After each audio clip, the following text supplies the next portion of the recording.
Good evening, everyone. Thank you for waiting for a few moments. I would like to call this regular meeting of the Board of Education to order. There will be a special Board of Education meeting on Tuesday, January 19th. The next regular Board of Education meeting is on Tuesday, January 26th at 7:30 p.m. in the board meeting room. Good evening, everyone, and thank you. Chairperson's report, real quick, just again, thank you for everyone for their time, their comments, parents, other boards and committees for a very productive budget day on Saturday. I think we went through a lot. We kept it on schedule and was very productive. So thank you. I will open it up for public comment. Good evening. If you have any questions or comments at this time, please raise your hand using the blue icon and the facilitator will call you, unmute you, and recognize you. Mr. Dunn, you are unmuted and recognized. Good evening. My name is John Dunn and I live at 175 Raymond Street. As the Board of Ed convenes tonight, I would like to briefly reiterate what I heard from many other concerned parents during the public comments following Thursday's meeting. Darien parents want transparency and consistency from Superintendent Adley, and the vast majority of fellow fathers and mothers that spoke want our children back in the classroom, one of the safest places our kids can be during this pandemic. It is my most sincere hope that Superintendent Adley heard those concerns and, going forward, will seek to be far more open in his decision-making. As I said on Thursday, these types of decisions should not be made behind closed doors. We need full transparency now and in the future. The Darien community deserves nothing less. During the meeting on Thursday, we were told by Health Director Knopf that last week's switch to remote learning was due largely to the concern over the number of gatherings over the holiday break. If that is the case, I would then ask, why is there a continued need to have, conveniently or coincidentally, depending on your view, a professional development day this Friday before the 3-day Martin Luther King holiday weekend? Additionally, there is another professional development day on February 12th. This is the Friday before February break. If town health officials are concerned about social gatherings when schools are on break, isn't extending holiday weekends and vacation weeks just encouraging more of that very unhealthy behavior? And haven't our children missed enough time in their classrooms already?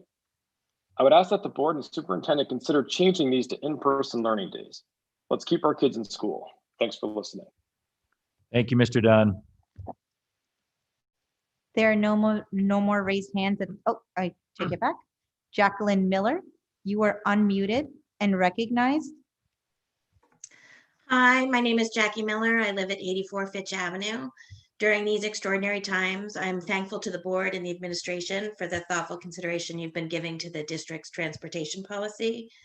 The addition of Bus 25 to the Darien bus routes has been a huge step forward, but the busing policy as a whole remains out of step with the other districts in our DIRG, and it's time to address that issue to better support the students and the families of Darien. I look forward to seeing this issue discussed on the agenda this evening. Thank you. Thank you, Mrs. Miller.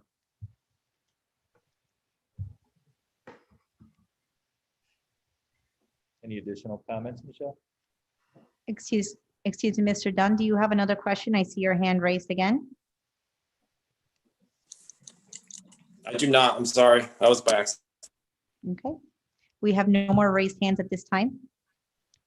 Thank you, Michelle. We'll move on to the superintendent's report. Yes, good evening, everyone. And while we have had sort of 2 meetings since we've been back, let me just extend a warm welcome back to our families, students, and staff.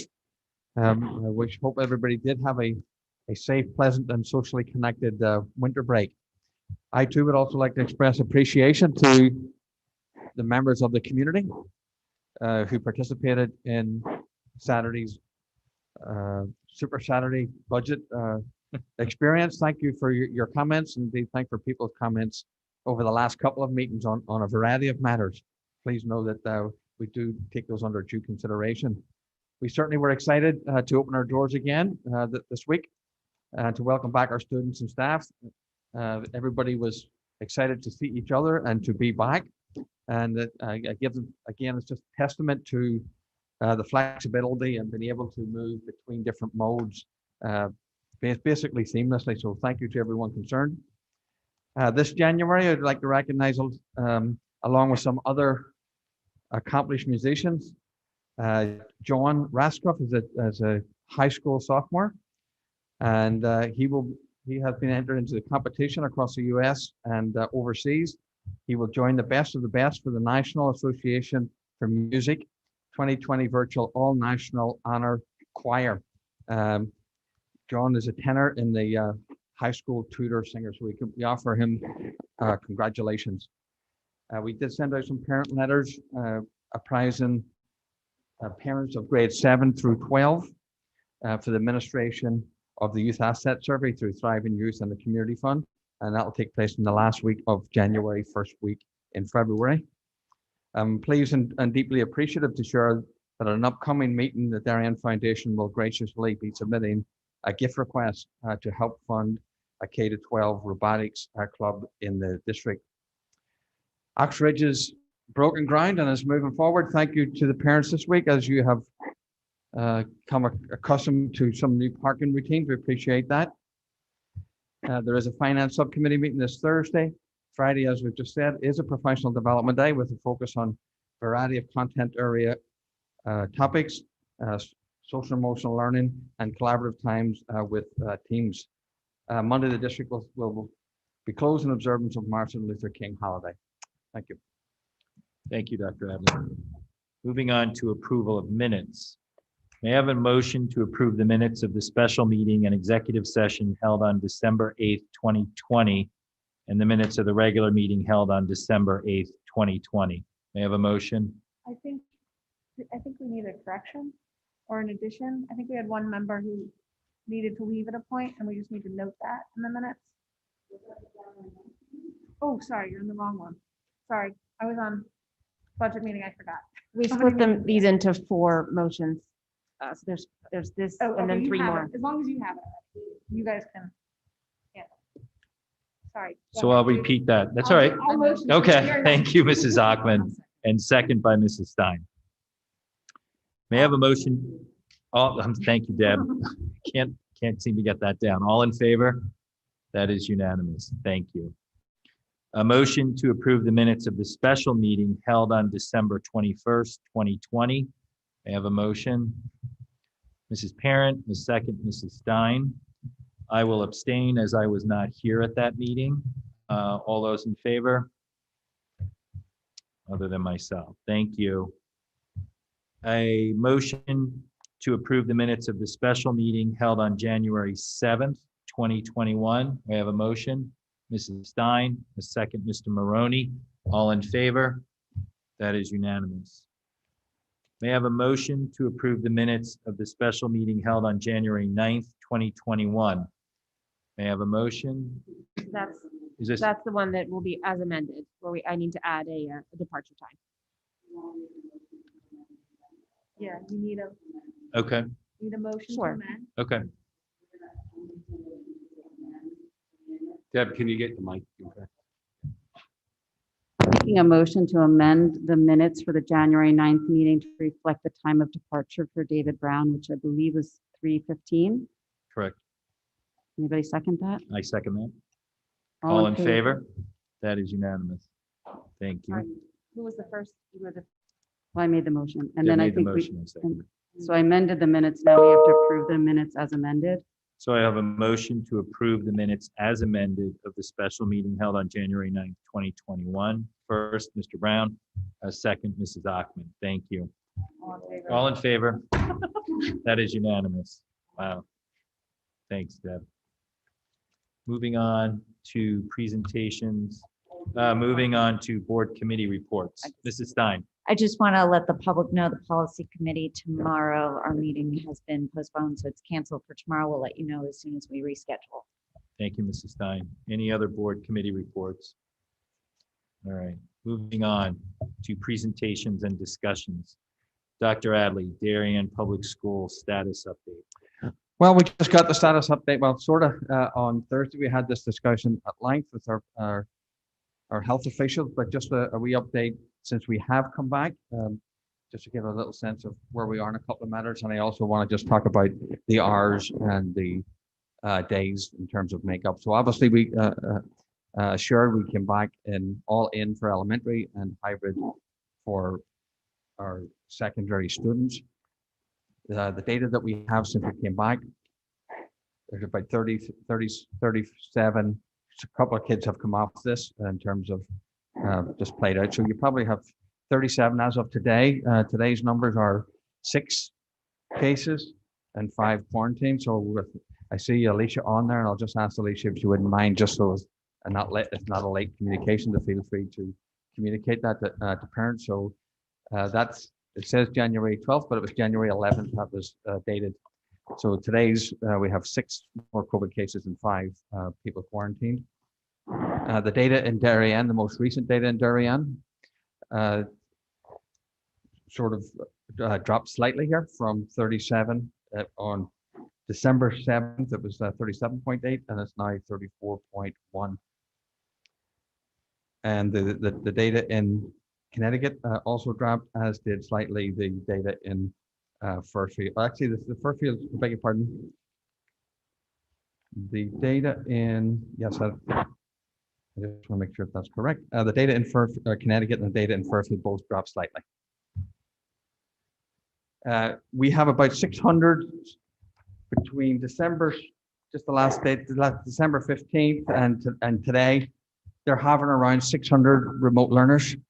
So early on, we started out at about, I think it was like September, back September 3rd, it was 250 or thereabouts, and it's slowly crept up. So clearly there's a population who are concerned. I'll speculate about health and wellness, but so we're around about 600 students now who are in remote learning, which is challenging, and doing, particularly when you're in a hybrid mode, doing both of those particular models. So we will continue to monitor that. We'll continue to have discussions with public officials. But we have, again, about 50 people when we came back who have tested positive for COVID. Regarding the number of hours and number of days, we are comfortable with our middle school. We are comfortable with the high school. We've been reviewing with staff a proposal for the elementary school. I spoke to the State Department of Education today. I have a meeting with the State Department of Education this week. I feel as if I can bring something forward. I don't want to bring it forward if they're not going to support it, but we have a proposal to bring forward, and we'll have that meeting by the end of this week with the State Department. So we've tried to address that. It will involve some asynchronous work, likely on the Friday afternoon, but we can give you the full description of that. I just don't want it not approved by the State Department before presenting anything. So we've made some progress in that particular area. It's been a short couple of days, so that's in essence the update for the board this evening regarding. Can I ask a quick question? Of course. Yep. Alicia, sorry, I meant to ask this last week, but I was reminded by another parent today. Now that we've had more people testing positive for COVID, the questions are arising with the travel guidelines changing to allow someone who's tested positive for COVID within 90 days to not be subject to the quarantine rules. I think I'm saying it right. How does that impact somebody who's tested positive in our district if they are then contact traced to quarantine? Are they required to quarantine out of our schools, or how are we handling that? Does that make sense? So yes, I think anyone who has tested positive for COVID is exempt from quarantine for 90 days from their positive test. Okay. So we have a record of that information, and if we contact trace and there's somebody on that contact tracing list who's already tested positive, they do not have to quarantine. It's a little more complicated at the elementary level because we tend to quarantine an entire class and the teacher. So for the elementary level, those kids will not be quarantined, but they won't have a class to come to at school. So they'll still do remote learning during that time, but they are not quarantined from their regular activities outside of school. Great, thank you. Mr. Cini. You're welcome. Dr. Hadley, the growth in remote, can you give any comments whether or not that's being driven by Middlesex or the high school, or how is the percentage distribution amongst the three different levels of public school played out in the remote Yeah, we can learning. get, Chris, you have some of the details of by grade level. And maybe I'll give you the background to that Sure, question. sure. I've been hearing a number of comments and frustrations around the hybrid model, anecdotally within my own household, but well beyond. And I'm just wondering if we're getting any feedback in the difficulty and the complexity of hybrid in those older learners, and whether or not that's playing out with them basically saying I've had enough and going remote. I don't have a definitive answer to that. I would speculate perhaps there'd be some of that built into that, but I would have to look into that further to be more specific about it. The hybrid is difficult, no doubt about it, for both students and adults, teachers. Mr. Tranberg, do you have that breakdown with you, or? Yeah, I would, generally, there are more students who are remote learners at the secondary level than the elementary level. The elementary levels from the beginning have been more stable. Whenever there's large variance, it's usually because entire classes have needed to quarantine. So you see spikes here and there. But in general, the numbers have gradually increased at the secondary level across all grades 6 through 8.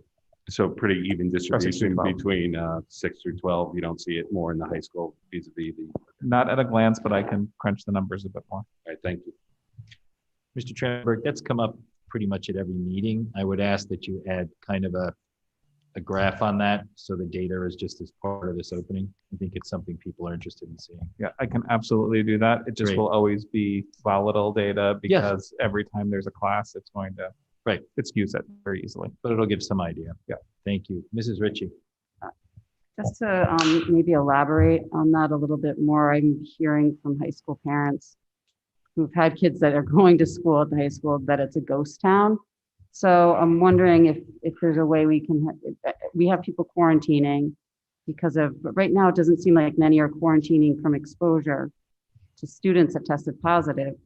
So I would love specific numbers at the high school that are remote. And if we have maybe a little bit of color as to, is this by choice that they've just decided, I want to be remote right now, and how many of them are choosing remote? Because I have heard from parents of high school students that the last couple of days, I know we're hybrid, but there haven't been many people at school. So I'd like to understand a little bit more who's choosing, and do we know reasons why?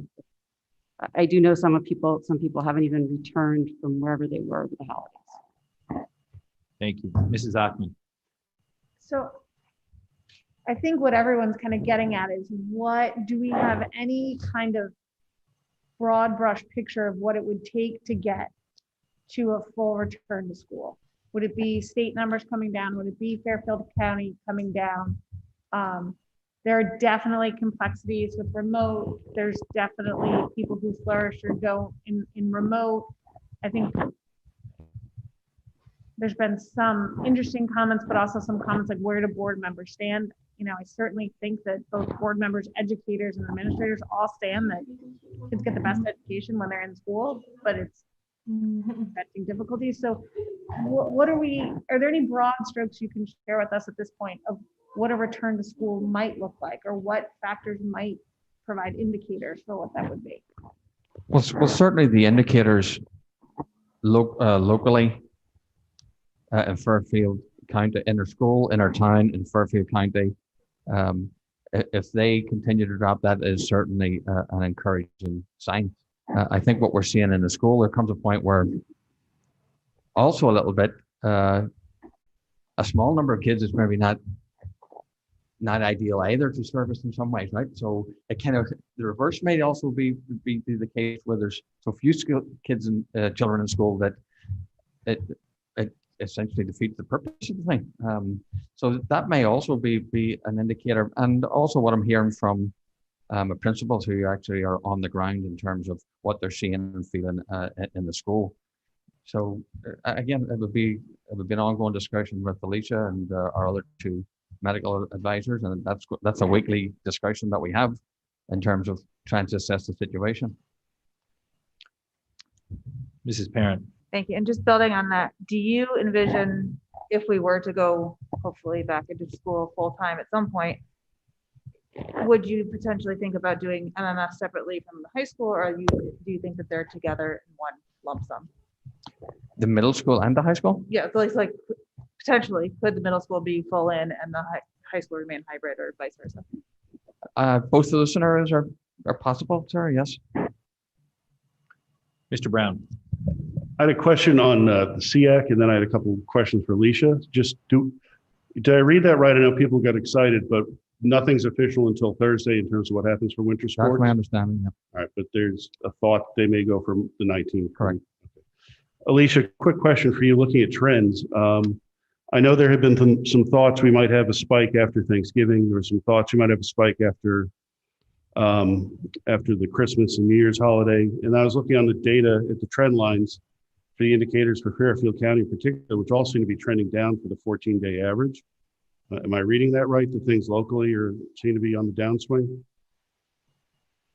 I think that things are on the downswing. I just haven't seen that over the past several weeks in Darien. As far as our numbers are concerned, we had just kind of looking at rough data, we had just around 100 cases for cumulative right before Christmas, and now we're at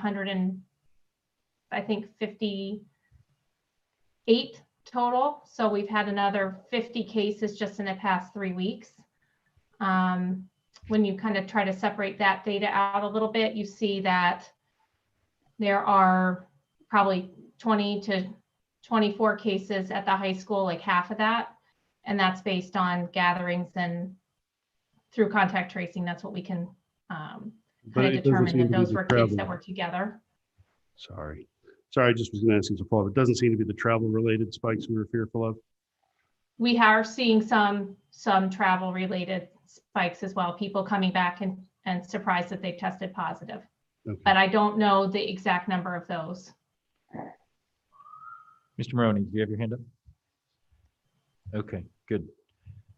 Dr. Adley, I would ask that in the plan that you're working on in the conversation with the state, in order to get the conversation out there around days and hours, as part of the plan that's being looked at, include looking at winter break, spring break, extended school years, and these Fridays. I think that understanding that and having that conversation sooner than later, so parents understand from a planning perspective kind of what we're looking at. Yeah, we're not going to be touching essentially days in the vacation area, because honestly, you don't, teachers have a contract to work, so you'd have to increase their contractual time anyway if you're going to do that. So that's really not probably on the cards at this particular point. Okay. Mr. Brown. Sorry, I was just reflecting on Ms. Hockman, Ms. Parent's comments or questions about some of the process for reopening. And I guess the thought that comes to mind is, and I know we don't know until Thursday, but if we're going to go back to sports on the 19th, could we maybe open the schools on the 19th? Maybe it's good enough for sports. Why can't we have people in the buildings? I think we've heard a lot from parents and people concerned about mental health and other things. And if it's okay for sports, which isn't as critical as learning, some might argue, then maybe that would be a good time we should consider opening the buildings to all our learners. Well, I would just add that in the fall, we also were hybrid at some points with sports still in. So I don't know that it's a direct corollary, but I would support Mr. Brown's statement that that's the goal, as long as it's safe to bring kids back, is important. But I do think in the fall, we had a successful activity season for kids, and we were in hybrid at times. So whether that contributed it to being, I don't know that there's a direct corollary. So I just think our fall was a good example. We got time in school, which was great for kids. Kids got activities, which was great for kids, and hopefully we can merge the two with the best outcomes. Thank you. Certainly an encouraging sign. Any further? Yes, Mrs. Ritchie. Well, just to build on that, because the message that came out was from the Connecticut Department of Health that we received. That they're supporting the move to resume sports. So I guess just to be clear that came from the Connecticut Department of Health. Right. And what we're waiting now is on the athletic conference authority to rule on sports actually moving forward. Good. Thank you. Mr. Cini. Sorry, not to belabor this point, but we use that primary data, cases per 100,000 within the town of Darien over the last 14 days as the primary indicator with a bunch of secondary indicators. I mean, should we be looking to that 25 number that the state had laid out as the trigger to look at more distant learning to get the kids back in? Or like, I think people are looking for some sort of indication. I don't know those numbers. Those numbers are really, in fact, they're very clear to not necessarily use those as discrete barometers, because who thought we would have been in the red, like, so to speak, like that we'd be functioning the way we're functioning. If we were doing that, we would have been totally out by now, where we're not totally out. So I'd look at that number, but I'm certainly, it's just not a definitive number like that I would look at, but certainly in that range is something to look at. Yes. Thank you. I would just also ask, and maybe Marge, this is information too, how are we doing with substitutes and our needs around those resources as we have teachers quarantine or teachers out? Where do we stand from a staffing standpoint? We've been able to cover partly with the help that we got when the board reached out to the community, but also because of a significant effort by the remaining teachers, as I think I mentioned on Saturday. Those who aren't quarantining are coming to school more often than they have in years past. Okay, good. Thank you. Any other further questions from the board? Mr. Maroney? Yeah, is there a thought to do similar to New Canaan, do a hybrid plus model or anything like that? Well, my understanding was New Canaan was going back on a hybrid plus model, and that didn't happen. So the concern about the hybrid plus model for me, which actually they're not in at the moment, right? Their main concern was actually, could they actually get into like a hybrid model at all this particular week? That's the challenge they face as opposed to bringing more children back. The concern with that is just, that's not, we're happy to look at all sorts of options. The concern with it is it just mixes up all the cohorts we've tried, essentially mixes up the cohorts that we've tried to protect. And it's very hard to protect any cohorts at the high school. Once you bring another cohort on top of the children who are already there, now it gets even more complex. And we have limited opportunities to have cohorts at the high school. But at the same time, I certainly applaud anybody who can continue to incrementally bring back students in the school. And certainly that's our intention too, where we can do that. Mrs. Ockman. A lot of what we've heard is really concern for how students are doing. And I think all of us at the board, sorry, maybe with the exception of Mr. Maroney, actually have kids in our schools right now. And as Mr. Steeney indicated, we even have personal experiences. So certainly parents who are talking to us, we're living it too. Can Mr. Tranver or Mrs. Klein talk a little bit about what are the eyes on the kids? What are we, kids, whether they're remote or hybrid, how are we making sure they're all actually accessing their curriculum?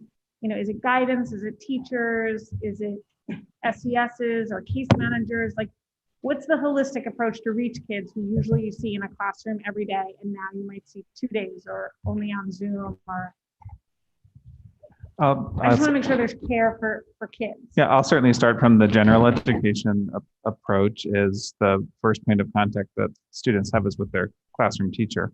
So whether they're seeing them twice a week or they're seeing them every day at the elementary level, or if they're fully remote, that's like who we would rely on as the first point of contact to make sure they're keeping that relationship and letting us know, and then following processes that we have in place if there was a concern. And if I may just add to that, Chris, I think with our special education teachers and our related service providers, there's already a very close, intimate relationship because they work in small groups or sometimes one-on-one. So they're able to really check in daily just to make sure that kids are connecting or having difficulty connecting, what they can do about that. And I also have learned from colleagues, from teachers, from related service providers, how they've used some of the seesaw and different programs that we have to really check in on kids' work and check in what they're doing, and use the electronic connection as well. So office hours are one way with some of our older children, seesaw and some technology with some of our younger children, and real person in time electronically as well when not in person, to ensure that kids are connecting and staying connected. And when they're not, how can we improve on that? So if parents are concerned, as we were hearing, the first contact is still the classroom teacher, or their guidance counselors or their case manager. Is that what I'm hearing? Like I'm trying to help direct some of the concerns that we heard, like who do I talk to, right? If you call Dr. Adley every day, he's probably not going to get back to you on that day. But who, if you can talk a little bit about that chain of command and who parents should go so they can really solve their problems and it's not every other week, at our meetings. So Although I'm happy to hear them at our meetings. for special education's, the provision of services, it would be to the special education teacher first, the related service provider, if that were the first course and it was about that discipline, and begin that and then go through the chain of communication. But it really is connecting with the special education teacher, speech therapist, psychologist. On the secondary level also, it may be a counselor as well, one of the school counselors, but it would be the provision of the service provider. And that's your first contact. And parents would follow that same opportunity in elementary, middle, and high school. Mr. Brown. Just as a follow-up, I certainly have seen, and not to do anecdotes, you told me that in my board orientation, don't do anecdotes, but I know I've seen with my kids, fantastic response from the teachers, them doing their very best, going out of their way to be responsive. So I applaud those individual efforts. Thank you. The one thing I do know is that we do have teachers with their own families that they have to juggle, and obviously it's less than optimal to be doing this remotely for some of that. So are there extra steps you're able to take, Chris or Shirley, that make up for that, or other communication to go beyond? Because it's not the same being in the building, being in the classroom, dedicated, focused, unfortunately, for anybody at this stage. Yeah, and that's understandable because it's adults and students alike are in a world that no one ever expected. We do build in opportunities in our professional development as well. So in our day coming up on Friday, one of the optional sessions teachers have is on mindfulness. And we also have more sessions on social and emotional learning as well. So we're certainly, I wouldn't say not giving up isn't the right way to say it, but making sure that the importance of attending to the social and emotional learning needs of our students remains front and center. So part of professional development, giving them extra tools and extra steps and extra procedures they can take in this environment. Yes, there's optional sessions for that, for sure. Thank you. And just to add to that, I echo what Chris is saying. Our school psychologists and our school counselors are working with colleagues to support the efforts for social and emotional connections and finding ways to do that creatively. Mrs. McKeown. While it's clear from a lot of what we're hearing from the community, there are many, many parents who would like to have children or students in the building if they can. We do have a cohort who often for medical reasons, whether it's with the student or the family, cannot get into the building. We certainly talked about that. But we know that having a classroom and then a child in remote can be complex for a teacher. What structure have you put into place to support the staff, a staff member who might be struggling with a given class? What happens if all of a sudden we have a parent come and report that this appears to be failing for their child? Not quite sure I'm understanding.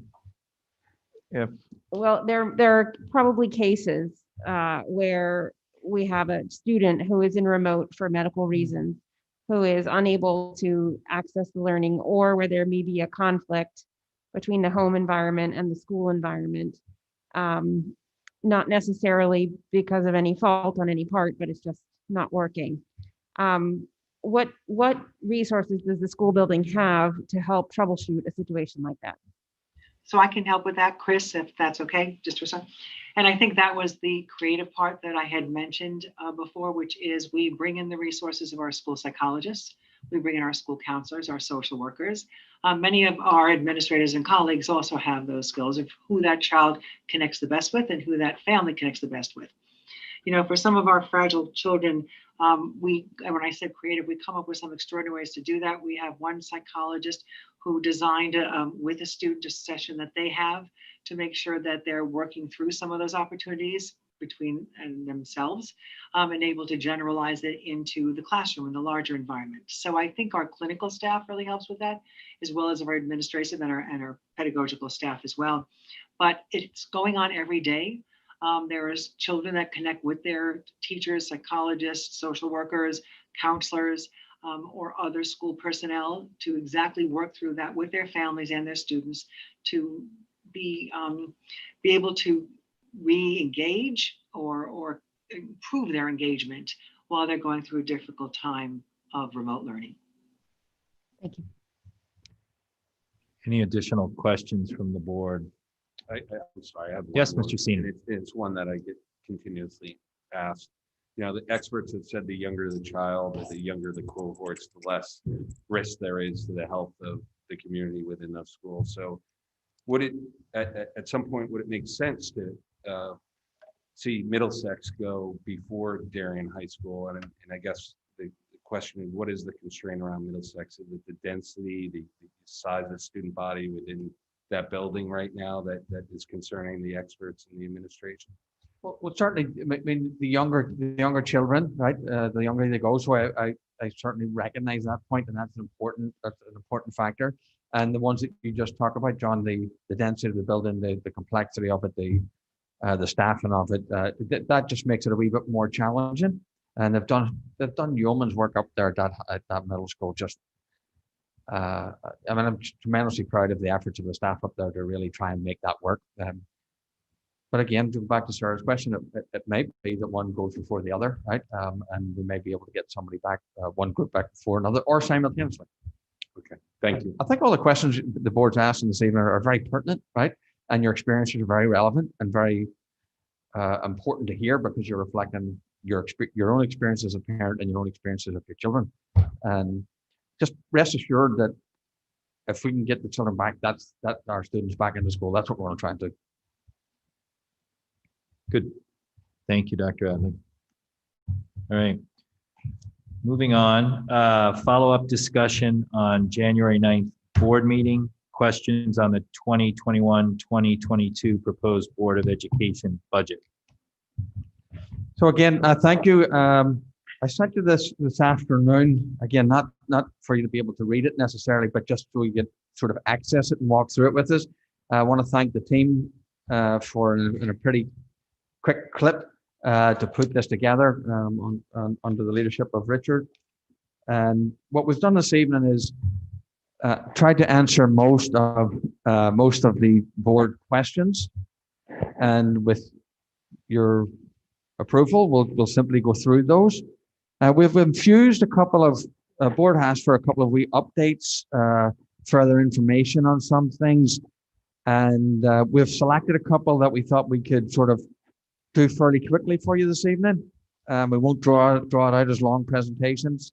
Yes, Katie. Before you start, can I just say, I don't know if anyone else had trouble clicking on some of the links. If through our Darien PS email accounts, like I don't have a Google account, if you could send those separately to us as attachments rather than links to Google Docs, because a couple of links I couldn't open.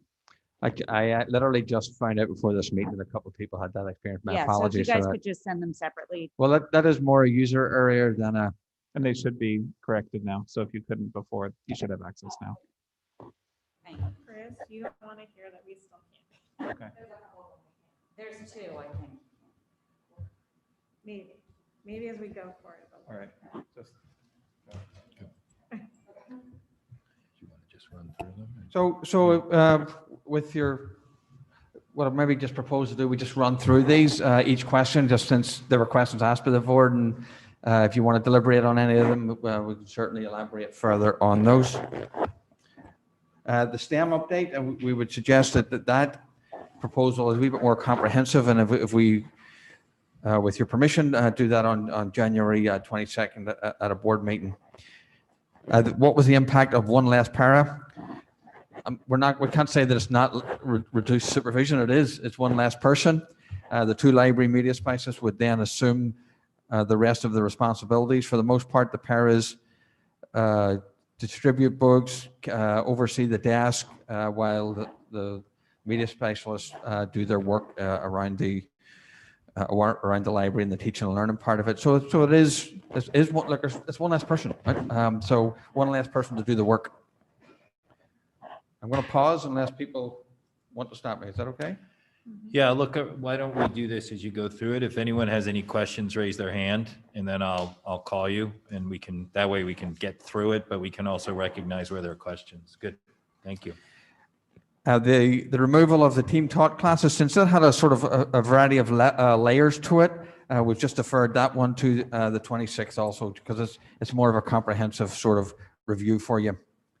Have we turned? Mrs. Parent. Oh, sorry. Sorry. Thank you for doing a presentation on that. Can you just, when you're doing that, as I don't yet have high school experience, I would just have questions about what happens to those kids. I know that you've said repeatedly that the amount of support at the high school is tremendous, but what about those kids that are in the middle that may not, may just need a little extra? If this goes through, where will those kids get that extra support? Does that affect them? I'm just always concerned that kids are getting the appropriate support that they need, regardless of if they have an IEP or not. Good. Thank you, Mrs. Parent. So have we turned students away from Fitch? The answer to that is no. We have not turned anybody away from Fitch at this particular point. It could happen it could happen this semester because students enter in and out, or it could happen the start of the school year. But at this point, we have not turned any students away who were wanting to be part of the program. Have we reached out to other districts? In the past, we have reached out to other districts more aggressively. Since then, many of the districts have created their own in-house experiences and in-district experiences for similar programs. Actually, the program is so successful, I think it has been replicated in certain areas too. I have had discussions ongoing, but it seems that people have other resources within their district that they can accommodate. Are there anticipated mental health needs as we anticipate our students coming back to school? And the answer to that is yes, and we will be working essentially with our cadre of support services and mental health professionals to address the social emotional learning of our students when we come back. The middle school unified sports, it is still in the budget. I believe it's soccer, basketball, and volleyball yes? And we also had a question about whether or not that program is continuing at the elementary schools as well, because I believe we have one elementary school with a unified program. So there was a question over whether it's still in the budget and if there are any plans to expand. I don't think there was any plans to expand, and I think it was still in the budget. Shirley has her hand raised. Mrs. Klein. You're muted. You're muted. Thank you, sorry. Just a question, I did speak with Luke, it is at Oxbridge. They have paused the program for this year due to COVID and cohorting. So it will not be happening in the spring this year. They hope to resume it after when things resume, but right now it is on pause. Thank you, Mrs. Klein. Yes. Is that figure in the clubs and councils for Middlesex? I think it's an intramurals, Or is it? It's so in Middlesex, it's an intramurals, and then there's a stipend in RC 11 for the person who kind of oversees and coordinates the program. Okay, so we'd find that in RC 11, not RC 3. You find them in both. Oh, in both, okay. Yep.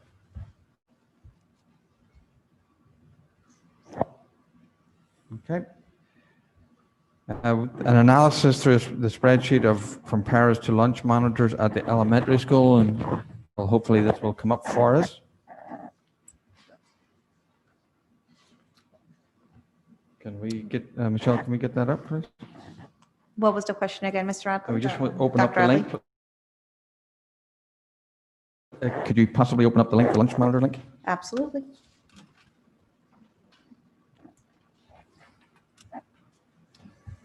As we open that, Mrs. Ackman. as we open that link, I think the question centers around cost, but also is there a loss of service? So what are we losing? What are we gaining? So if you could kind of walk us through kind of that. Sure. Yeah, just to piggyback, Mrs. Parent. to piggyback off Mrs. Ackman's question, I would just love to know that classroom teachers have the support that they need to effectively reach every student. So I would love to know, does every classroom teacher have access to a para if this would happen? every classroom teacher would not have access to a para. And the question there becomes like, how many instructional paraprofessionals? I think most of our teachers, if asked at the elementary school, would love a paraprofessional, in all honesty. That's not the way we are staffed at the moment. And so I can't say that, certainly the answer is no to the question, right? Everybody's not going to have a para, and they'll see this reduction as further challenging. That is true. So the set of hands that a paraprofessional, a set of eyes and hands that a paraprofessional provides in the classroom is what the teacher will miss if they had it for half-time, part-time of the day, or the other first part of the day, second part of the day, or otherwise. They'll miss that. They always do. I'm not going to there's nothing I can tell you that if you provide, and it's not like a wasted resource by any means, but a teacher would very much appreciate, given the challenges of teaching and trying to address all the children's, they would very much appreciate having always a para. I will say that's not always played out in research. And that's, I'm just saying, it just doesn't play out there in research, and that the trade-off, it's not really a trade-off, that it's always necessary. Let's put it like that. But I also have to deal with this sensitively and tactfully, but there's a lot going on in the classroom, right? So I empathize with the teachers on it. At the same time, I'm trying to listen with this budget too. I'm just trying to be reasonable with any efficiencies and reductions that I feel as if I have to make, or collectively we have to make as a team. This is one of them. What you lose is the person in the classroom. Now, I will also say this: a teacher is a better person in the lunchroom, and also paraprofessional to some degree is a better person in the lunchroom. So I'm not arguing against what we're proposing, but I'm just being pragmatic and honest, right? Someone coming in for a couple of hours is not quite the same as seeing Mrs. Parent as my paraprofessional and seeing that person in the lunchroom. That those all sort of help with the community and social emotional and everything else, right? So I would recognize that too, but not to the extent that I don't think we should do it, because if I didn't think we should, I wouldn't put it on the table. How is that para's day scheduled or parsed out amongst the school and the teachers? Chris, do you have this sort of schedule for them in terms of? I mean, just at a high level. I mean, you've got. So I'm sure that person can be pulled in 5 or 10 different directions by a school. Sometimes they could be split. They could be with a teacher, one grade level, or they could be split between a couple of teachers. They are pulled to do morning duty, afternoon duty, lunch duty. They're often pulled to do sit with practically in practice. I would say some of them are also pulled to cover classes where there was PPT. That wasn't really the intent of the paraprofessional, right? And there is a resource for that in the budget. But I think they do they love the kids, they love the teachers, they love helping. They think they do everything, and principals use them. But it's at the discretion of the principal. Very as much, to yes. What their schedule Instructional looks like. paras, yes. Okay. Mrs. Achman. So then can you speak to the gain of what you've proposed? The gain might be certainly consistency of the people, and it's a two-edged sword. They will be the same people who show up every day, and it's a financial gain. I mean, I just being honest, it's a financial gain. Good.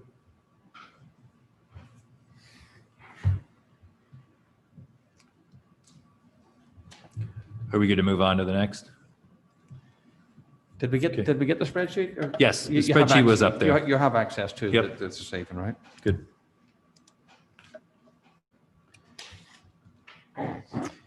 Some of the things that we have learned through COVID, I'll say to my peers too, my colleagues here on the team, if there's anything that they want to add, please feel free. Clearly, we've come to, which is not a very difficult conclusion about the importance of technology and having a curriculum. The curriculum was essential. I pay credit to those who have gone before me, to Dr. De Silva, to other people who have put curriculum in place in this district. It's a bedrock of a guaranteed experience for children without it, and it serves the district tremendously well. And I know they've worked, our directors and so on have worked tirelessly over many years to put that together. The investment that the district has made in technology has served this district well. It would have been very difficult, and it would be a wee bit awkward actually if we weren't ready for what just came upon us. You were ready because you've thoughtfully, and other people who have gone before me have thoughtfully advocated, and Board of Education made good decisions in that regard. I think the idea that promoting independence was important during this time, as was though being socially connected, right? Those two things are still critically important, and it profiled both of those, that the importance of being independent, but also the absolute necessity and benefit of being socially connected.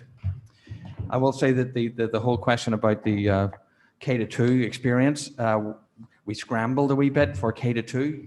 You experienced that, right? I experienced that. Your children experienced it. The community experienced it, and sort of being ready in that regard.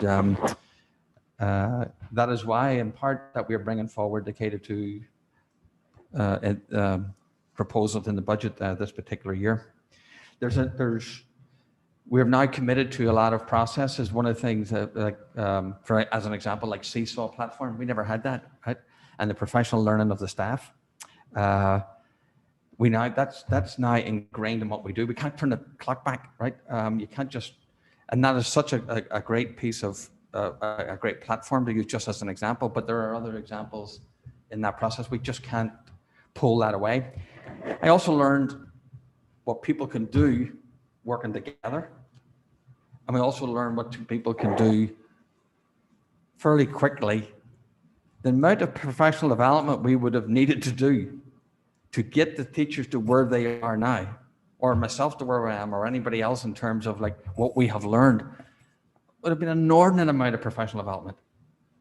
Learning by doing is at times a great adult learning experience to move things, and collectively the community and the staff have done that. So those are some of the things. I also think that the preparedness for secondary level, at some level, secondary level online experiences is going to be a big part. Secondary education is going to change as well. I think they will have new learnings and new opportunities, and there'll be expanded opportunities, online experiences for students as they go through there. So those are a couple of things. I don't know if I've left anything out, but those are a couple of things that come to mind.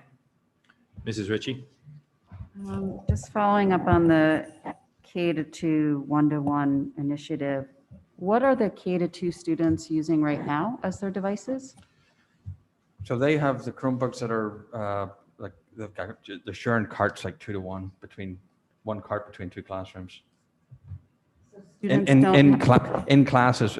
So students don't have access to Chromebooks when they're using them? Oh, at home they do, because we've the model that we sort of were in was one set of Chromebooks on a cart, right?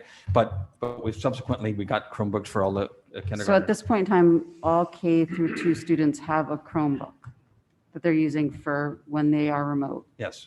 Okay.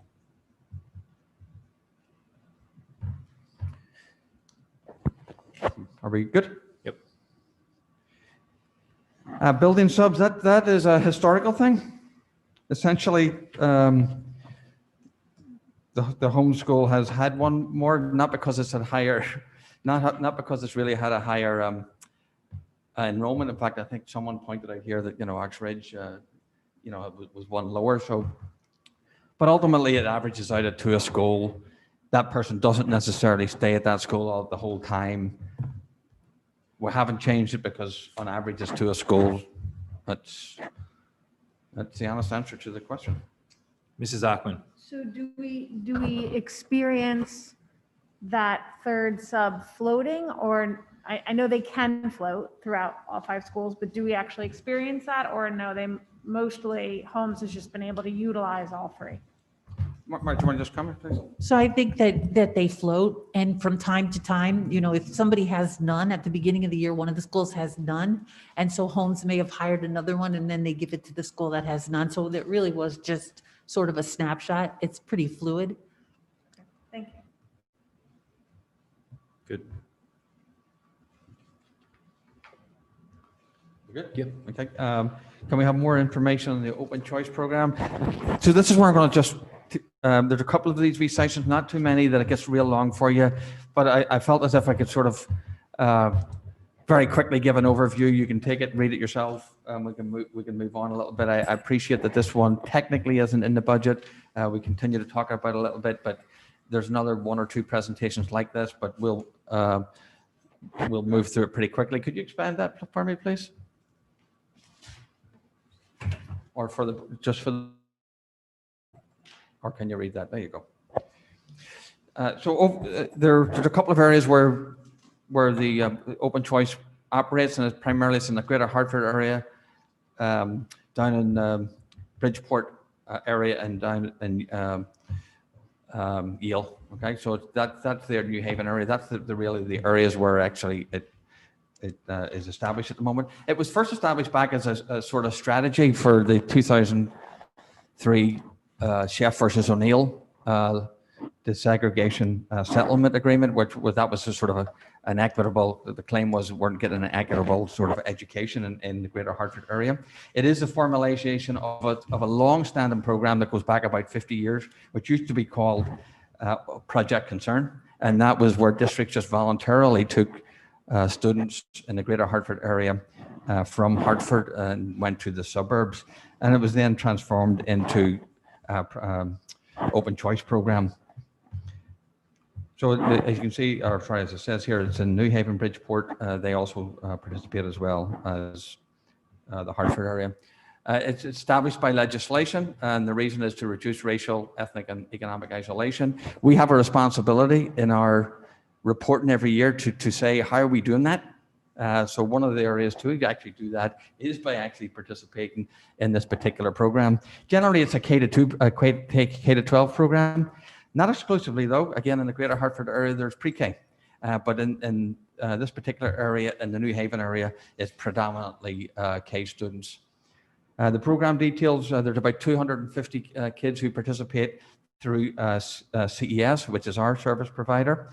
And you can see that the districts that it works with in and around the Bridgeport area. So basically, the students from Bridgeport can go to the suburb schools, and actually the suburb schools can go and take advantage of the programs that are in the city schools, because there are some programs that the kids might want to take place or participate in. It is a lottery system. You essentially get $3,000 a student. That money increases with increase in the number of participants that you actually take through the program. There's no cost to the parents. Transportation is taken care of by the state. It goes through a grant through our Regional Educational Service Center. Special education costs are reimbursed through the sending district. You have to go through the process of sort of reconciliation and agreeing on what those are, but essentially they are reimbursable costs. The status, we are not, at this point, we can't participate because we are outside the distance. The kids are just too long on the bus when it comes from Bridgeport. Since we've started some discussions around the Southern Fairfield superintendents, there's tremendous interest from superintendents around this area. The state and the governor, I know, are supportive of it.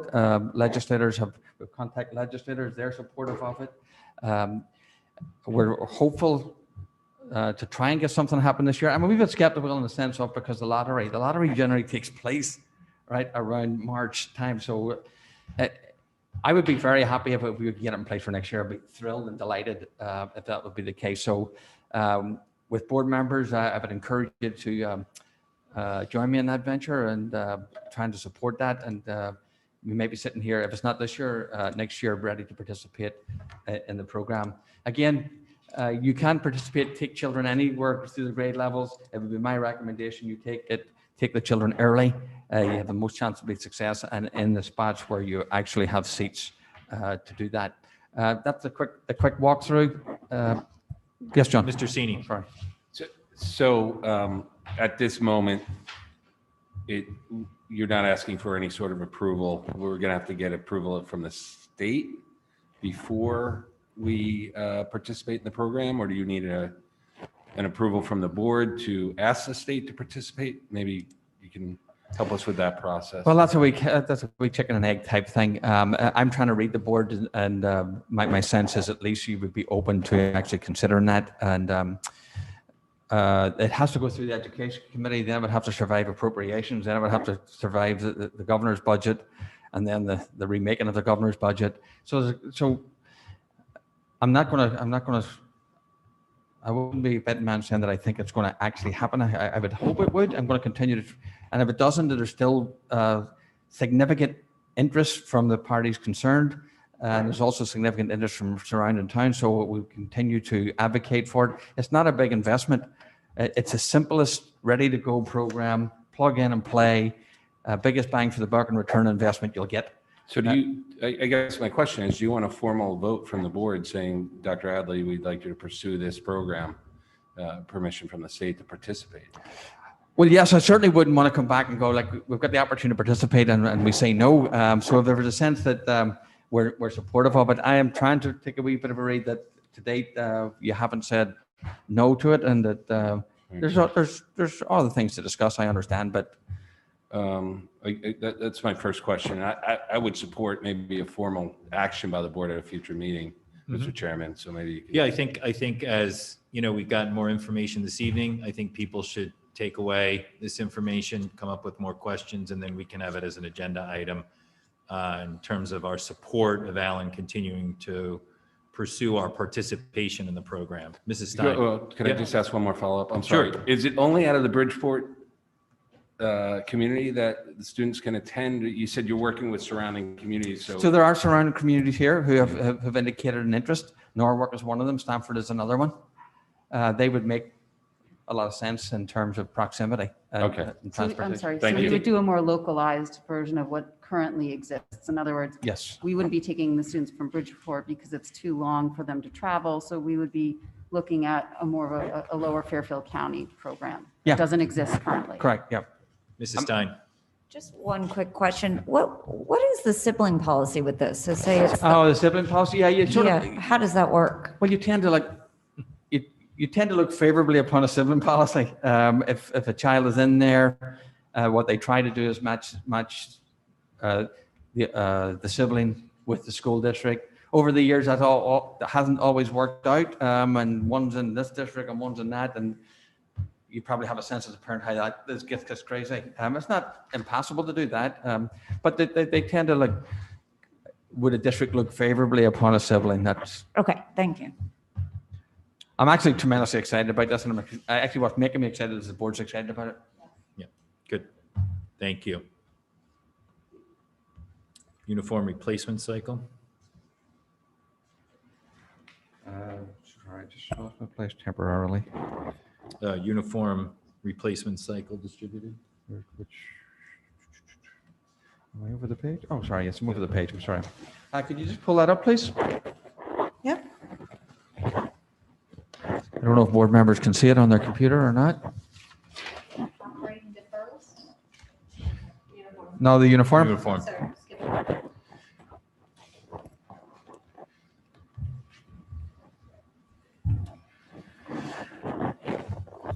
We can certainly, if you want to look at that and have questions for next meeting or otherwise, that's fine. Any questions around this, or just we'll bring up questions as we continue to go through the budget process? The information was requested, so we have it now. Good. Okay, let's keep going. So the expenses, revenues for YMCA, if we were doing it, so basically a net 144. If you want to talk about any details, Rich, that's fine, but it's basically a net saving of 144 if we sort of trade off a little bit and charge each other. Okay. Mr. Sini. Yeah, I'd like Rich to walk us through this, because this looks like a historic barter agreement that has dislocated a bit from a revenue standpoint and an expense standpoint. And if I heard you, Dr. Adley, right, or I read it right, we're talking significant dollars of mismatch. If not only in revenues that we've foregone in this arrangement, but also the maintenance expenses associated with it, or our custodial fees. So if you could just kind of walk through it a little and the assumptions you made, So we looked at the 18-19 school year because that was the last non-COVID school year we had. They did use our facilities for a little over 3,500 hours. So based on the recent board-approved facility rates, if we applied that to the same 3,500 plus hours, it'd be about $299,000 in rental fees. There was associated overtime costs for custodians of about $31,000. That $31,000 is already in the board's budget and RC 11. So we do subsidize that cost for custodial overtime.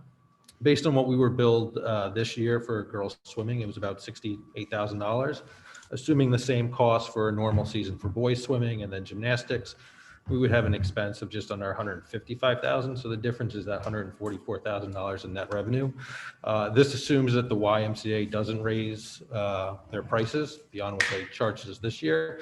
I've been told, at least in the past, anecdotally, that when they broached the topic about charging it, the Y's indication was their fee is whatever we charge them, which I guess is kind of where the whole bartering system of usage of gyms versus the usage of their pool. So, Go ahead, Mr. Sini. Sorry, I guess the question begs, like from an accounting perspective, this isn't a budget issue, so this is where I'm going off the reservation a little, but it seems like this should be addressed from an accounting standpoint, either whether or not this is proper accounting. So typically we would show revenue as a contra expense. So we show all field or building rentals as contra expense in RC 12. So you would typically show this in RC 12, which would gross up those revenue numbers there. Then we would have to gross up the expenditure in RC 11 in his interscholastic rental account. The question is whether or not the rates would stay the same for the Y versus what they charge us now. Understood. Mr. Brown? I just didn't hear the last part of Richard. So it's just a matter of whether or not the Y would maintain their rates at what they charged us this year, or if they would, as I've been told they did in the past, just say that their rates are whatever what we charge them, essentially to make that fee zero. Got it. Thank you. All right. Anything further, Mr. Sini, for right now? Well, I think you addressed it's in a later category, so okay. It's related, but later. Thanks. Okay. So operating deferrals that we had last year came to about a total of just over 200,000. If we pull up that, if you could just pull that up for me, please, Michelle.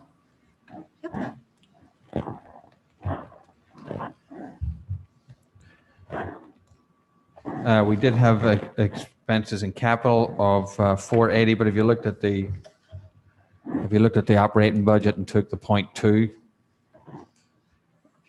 basically off the 3.99, right? 3.59, or is there a finer number than that, Richard?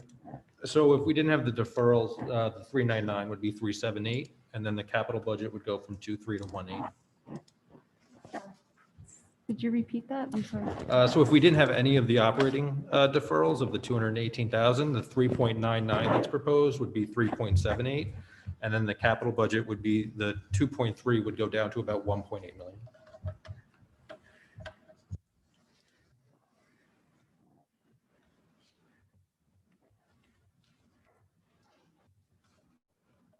So I'm sorry, so in this you included just deferrals, but you didn't include any, like, we did do some pre-buying of some of our, so that was excluded from this, right? This Correct, analysis. since we actually bought the items, that's excluded.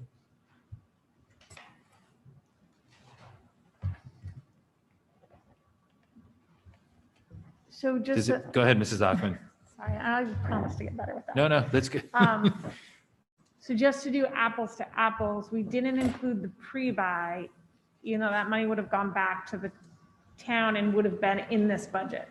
So if we did not buy it, then our 399 would be higher because we would have had to put those items in the budget this year. Okay, Yep. thank you. Okay, good. Any further questions around that? Later on, probably. What's that? Probably down the road. Yes, good.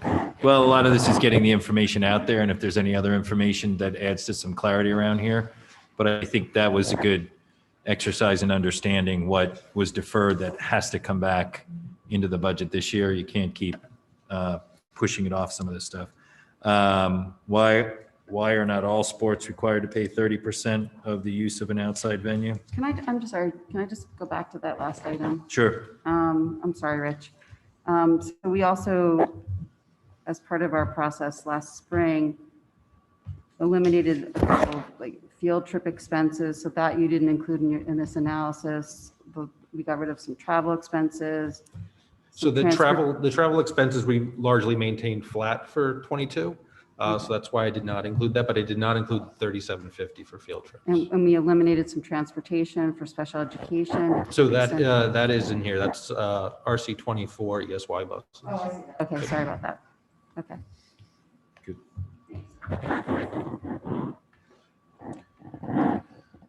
Question around sports and the 30%.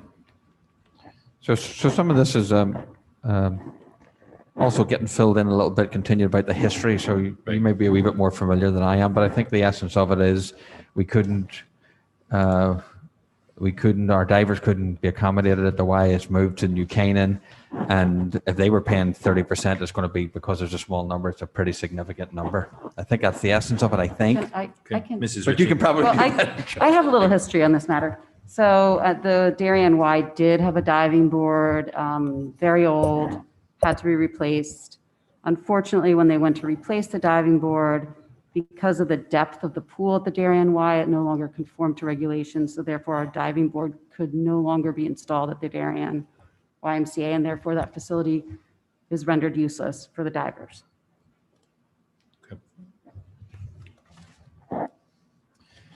The protective gear. Oh, sorry, Mr. Sorry. Go ahead, Mr. Senior. And again, maybe not a budget issue, but now we have an equity amongst sports issue. So off-campus facilities, Mr. Manfredonia talked about the 30-70 split that was implemented amongst sports.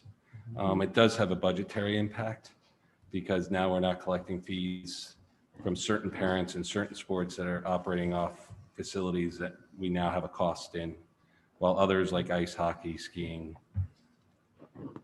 Can I just add some flavor on the I'm sorry, can I swimming? just finish? Oh, I'm sorry. I thought you were. Sorry about that.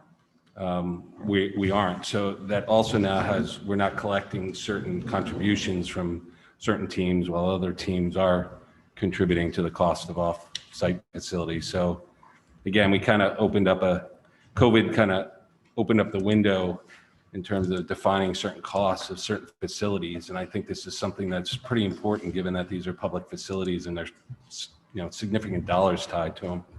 So I'll leave it at that. Mrs. Ritchie? I'll just add a little flavor on the swim portion that's being paid. That is a result of a Title IX suit that was brought against the school district. There's probably a file in it somewhere. So that was put in place because the Darien girls swim team was not being given enough pool time through the Darien Y. And therefore, to remain competitive with the other schools within Fairfield County and their competitors, it was deemed necessary to give them the pool time, which is down in Greenwich on Sundays, and therefore we have to pay for it. So that was put in place as a result of a Title IX settlement. So I think as we move along in this process, we should just be careful to make sure we have the full history. Thank you, Mrs. Ritchie. Mrs. Achman? So Mrs. Ritchie is correct, and we've discussed these Sunday dive practice times. I want to say every year I've been on the board. It is a Title IX issue. It is separate from other, it's an issue over pool time, access to locker rooms, and in the girls swim team especially. So what you'd really have to be doing is start to siphon off boys swim team by fractional amounts so that they're also covered by Title IX. So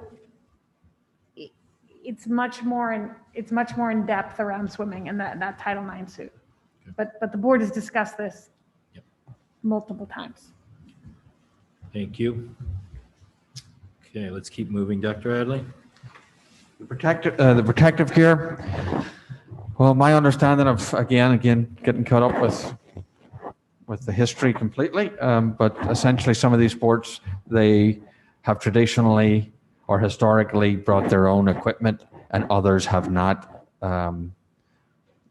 So I mean, that's the basic answer to that particular question. Most of them, if people need equipment and so on and so forth, I believe there is equipment ready to be distributed to people should they need it. But essentially, most of the protective wear is a lot of it is purchased by the families, and that seems to have served the district well to this point. Or perhaps not. You would tell me otherwise. Mr. Cini? If somebody needed or required equipment and they couldn't afford it, the school district would pay for it. Is that what I'm understanding? Yes. Okay, thank you. Good. And again, I think a lot of that was discussed last time or several times in the whole conversation around sports. So, all right, good. More information on the proposed building condition study. Rich, you want to just talk about the study, just the necessity for this? Because I think it just feeds into everything that we're doing. Yep. So the building condition study looks at your short-term and long-term capital needs. It provides you estimates on costs to help you provide a capital budget in the future. It looks at things like site conditions, exterior conditions, interior conditions, plumbing, mechanical, and electrical. The size of a study like this obviously would have to go out to bid. Typically, it's an architectural firm that would bid on a survey of this magnitude. Prospective bidders would receive the Northeast Collaborative work that we've been working on in the past year to help inform their study. So the idea would be that the two would be in lockstep, but it's really a study to help kind of outline what your capital needs are to maintain your buildings adequately over the next 5 years. The previous study by KG&D was a 5-year study that expired in December of 2020. And just to refresh, Mr. Rudel, you had the cost for the last study was So the cost of the last study was about, I believe Mike said, was around 138,000. We did receive a quote from one company, which was a little over $230,000. That was prior to Northeast Collaborative's work, so we're assuming a little bit of a reduction there. Since the Saturday meeting, Mike is reaching out to a couple of architects just to get a couple other quotes, just from a couple other vendors. And also, I think someone brought it up, maybe Mr. Cini, that we really wouldn't need any work done on Ox Ridge. That is true. So that would be eliminated. That's true. From the plan. Okay. Mrs. Ritchie. I'm sorry, I forgot how much have we spent so far on the portable study, the library reimagined, and I guess now we added in there the space assessment study. To give you an accurate number, I'd probably have to look it up, but I believe it was around $30,000. Total. Okay. For libraries and portables. Correct. I would just, we can continue the dialogue. I've gone back and forth thinking about spending $200,000, and I think maybe at some point, kind of an update from Mr. Lynch as to what we would actually get out of that. What has actually changed since we did that? We're building a new school. We've had the work done for the libraries and the removing of the portables and everything that's going on around COVID and what we're trying to accomplish. Is it the right time? What would we lose by pushing it out a year? Because it is a big number. I think Mr. Lynch and his team have intimate knowledge of every inch of these buildings and the systems and the mechanicals around them. So I think it's just something to think about based on the size of the number and the budget, as if is it needed? What happens if we push it, if we move it down the road, spend some time thinking about what we actually need out of it and want from it based on the work that's being done now? I just throw that out there. Mrs. Achman. So Rich, we are talking about a building conditions survey and not a master plan, correct? Yes. Hear you because the printer's going. So we're talking about a building condition survey, not a master plan. So this would be like, what's the state of our facilities now and what do we need to do, which would inform our capital planning for the next 5 years, not a master plan of like, what do we need to build? So typically, like a master plan would include a demographer, would look at enrollment, whether or not you need to, increase the size of your schools, decrease the size of your schools, things like that. This is strictly a building condition survey. Mrs. Ritchie. Just to follow, so what expired in December of 2020 was the master, Was the KGND master Okay. plan. just to be clear.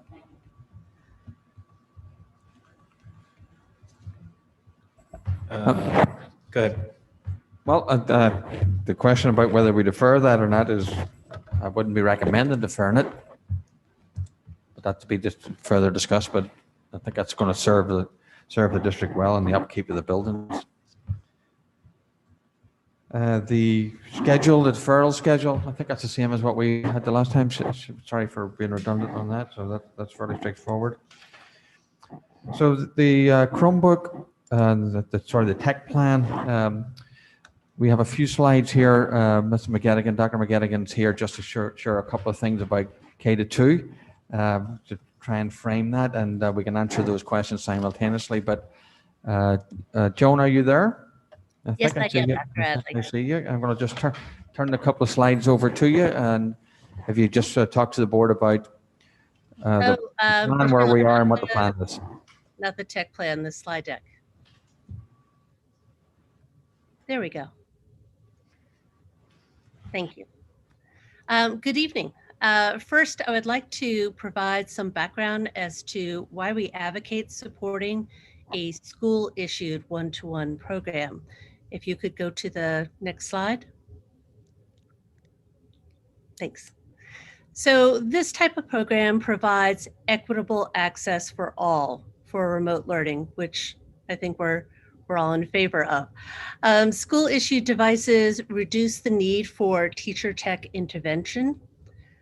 This type of program allows teachers to differentiate both in terms of how they teach and how students demonstrate their learning through multiple modalities.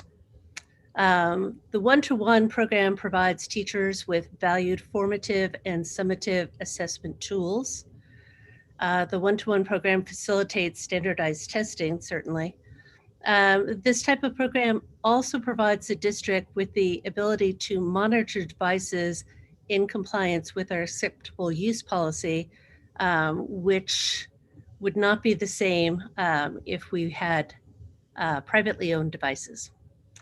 If you could go to the next slide. Thank you. Okay, so while we have been one-to-one grades 3 through 12, as Dr. Adley mentioned earlier, before COVID-19 appeared, changing our learning environments, we were not one-to-one from pre-K through grade 2.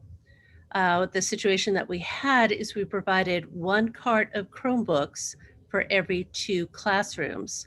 That's roughly 2 students to each device ratio.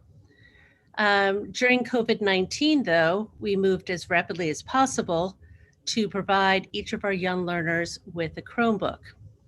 We would like to maintain this 1-to-1 ratio for K through 2 with Chrome tablets. These tablets would maintain the Chromebook environment, but it would be housed in a more appropriate format for our young learners who really don't need to have a keyboard until they hit maybe 2nd grade. These tablets do have the ability to have keyboards attached to them. The Chrome tablets, if we could go to the next slide, thanks. The Chrome tablets will be used to access digital tools such as Seesaw that Dr. Adley referred to before. These are going to be part of the embedded parts of instruction for skill development, independent practice, and assessment. The Chrome tablets will provide young learners with multiple ways to demonstrate their learning, and they will further develop fine motor, literacy, and communication skills. So that's that answer to that question in a nutshell. Are there any other questions with that I could answer? Mrs. Stein. Can I ask a broader one-to-one question? Sure. Brought it up when we were going through budget cuts in the spring. If we are, and I agree with your arguments for one-to-one and why it's the better model, and we are investing in these devices, is there a thought then to make it mandatory? I'm sorry, to make? Using school devices versus bring your own device. Mandatory, so that we don't certainly- have outside devices in the schools. It certainly does make the lives of our teachers much easier when that is said and done. And certainly, because I assume that you are referring to the high school. Yes, sorry, yes. Yeah. The usage rate at the high school for the iPads, by the way, that was an earlier question. I think it's down the list is 81%. So COVID changed many things, but yes, it would be perhaps a good idea to consider having that a mandatory environment. As you know, this year we started to invest even more in professional learning for the faculty at the high school, and they've done simply amazing things. They've really mastered so many different tools and using them at a much deeper level. So having a consistent device in every student's hands certainly makes their life a lot easier. And I think makes the learning environment that much more compelling. Well, and it's a big investment on our part as well. So, thank you. Mr. Stein, I think that this year was, I can only speak for a year removed, but this year was a year of really committing to that. Once we committed to the iPads at the high school, we also can't service all the computers, one-to-one computers that the children bring into. So that's, but yes, if we're purchasing those, there has to be a commitment from the district and from the staff to actually use that as the device, and that's what the commitment is. Mrs. Parent. Thank you. As a spending close to a decade in first and second grade classrooms myself, I get a little wiggly and antsy about having additional screen time for our youngest learners, and I really value the pencil to paper connection. And can you talk to a little bit about how much would this change the curriculum, and how much time do you see the children would be spending on a screen during a day? I just think I would love to understand a little bit more of what changes we would see on a daily basis when we're all back into school in a normal environment.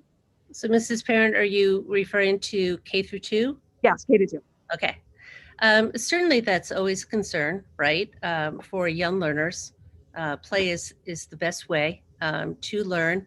But what we've discovered this year, and I'm really just so proud of our faculty because they've really taken leaps and bounds in terms of mastering so many different kinds of skills and ways to use technology in a way that's authentic and makes sense.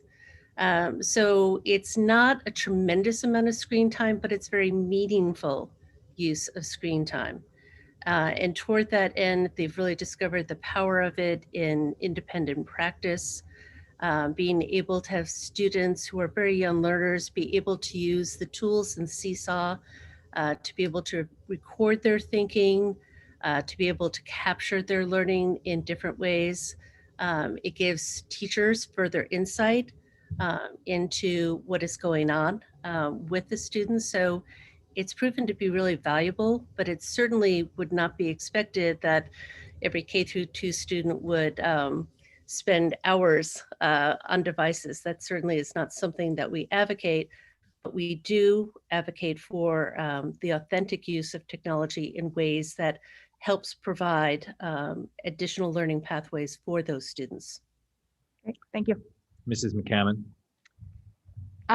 Thank you for that explanation. Can I ask for some additional information? Because I appreciate independent practice, recording thinking or capturing learning, but also knowing that those are children who can't type or write or have very rudimentary reading. Can you expand on what you mean in more specifically for our very youngest learners, please? Sure. Can I jump in a little bit first? Because I wanted to add on, Dr. McGettigan, to your last one. Because this is something I've thought about a lot too. And to your point, more screen time for our youngest learners, that's not always the most desirable thing. The way that I've thought about this over time, because it's come up in over many years in many places, is with K2 learners, I think about technology as what are we doing in addition to and what are we doing instead of? And there's a lot of instead of that we can't give up. Like we don't want to lose the fine motor, and we know the learning and the connection that students have with paper and pencil for the students that have access to those tools. but there are times when there's tremendous efficiency to be gained with technology. And some of those examples are with check-ins. And if kids click a button on Seesaw and they can check in with a reaction to show how they're feeling, so the teacher has in seconds a response to how everyone's doing. You get quick snapshots of things instead of having to get to every student for the purposes where you don't need to get to every student that way. You can then use that data to conference with a student that you know you need to, because they either have a misunderstanding with content, or they, you know, that they're not doing well that day because of how they checked in with an emoji, perhaps, for an example. I just wanted to add to what you said, and it might dovetail into any response you have, Dr. McGettigan. Sure. So as Mr. Tranberg mentioned, in Seesaw, the tools are really well equipped for young learners. So there's the draw, there's the record tool.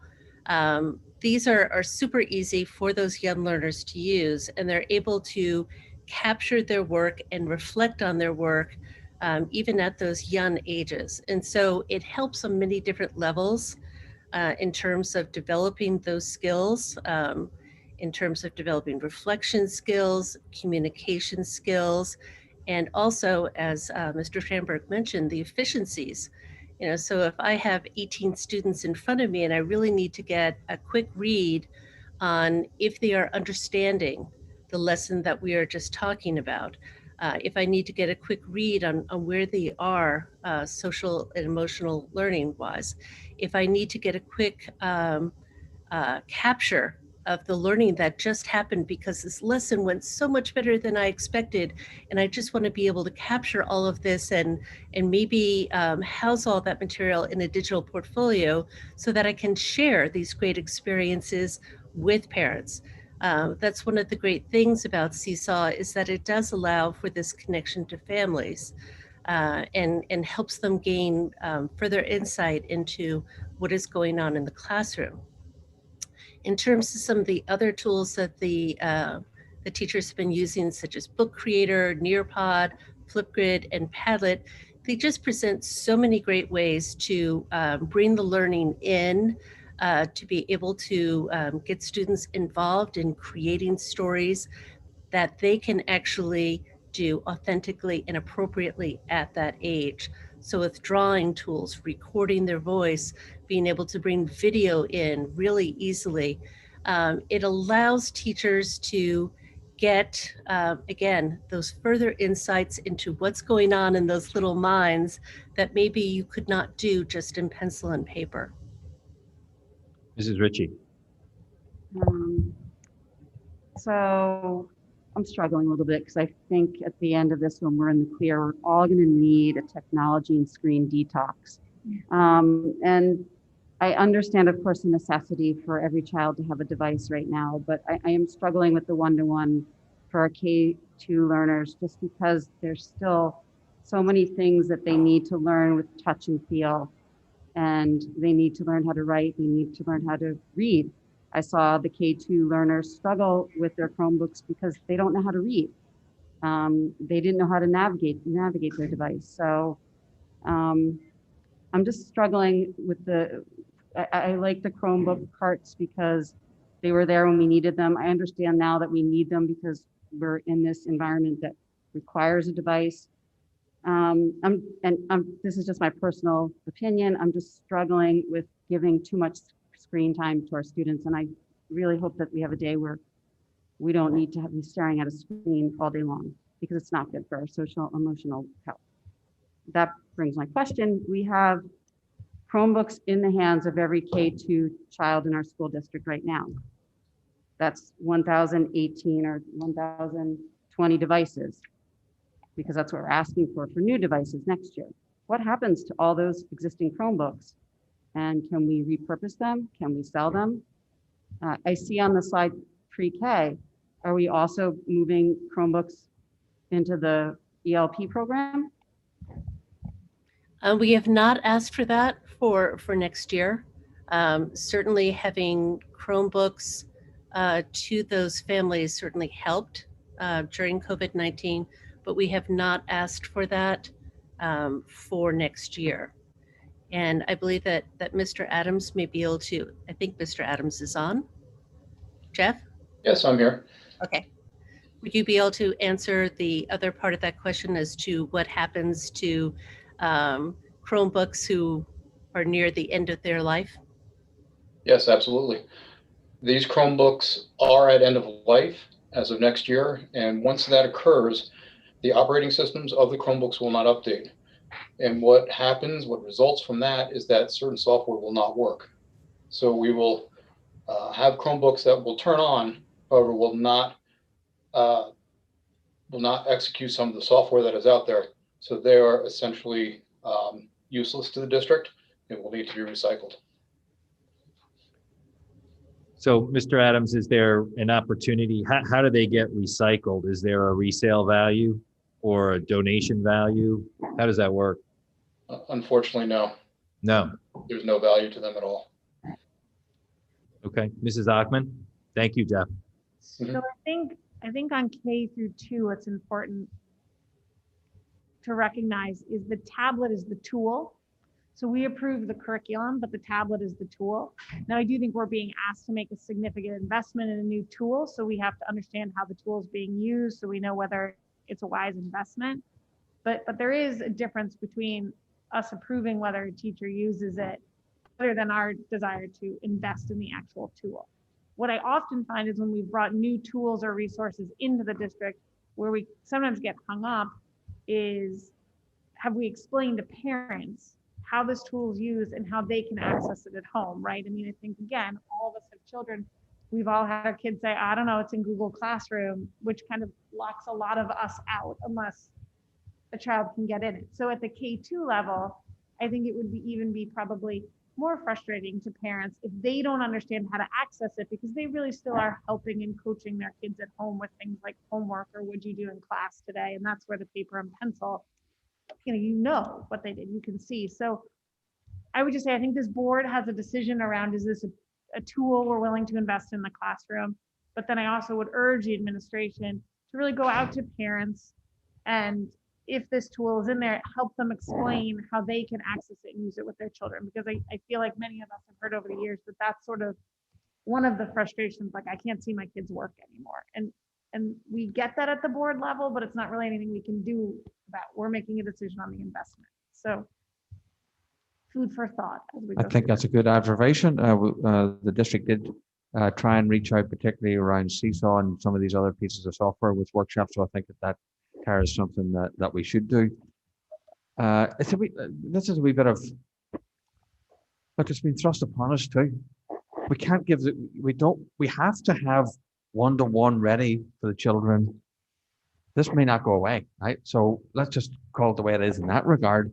I don't think any of us are going to say, let's not have one-to-one devices for the kids. This is also, I just want to make clear that this is the tablet, right, version, where they can put a screen, a keyboard to it if they need to, but essentially it's a tablet.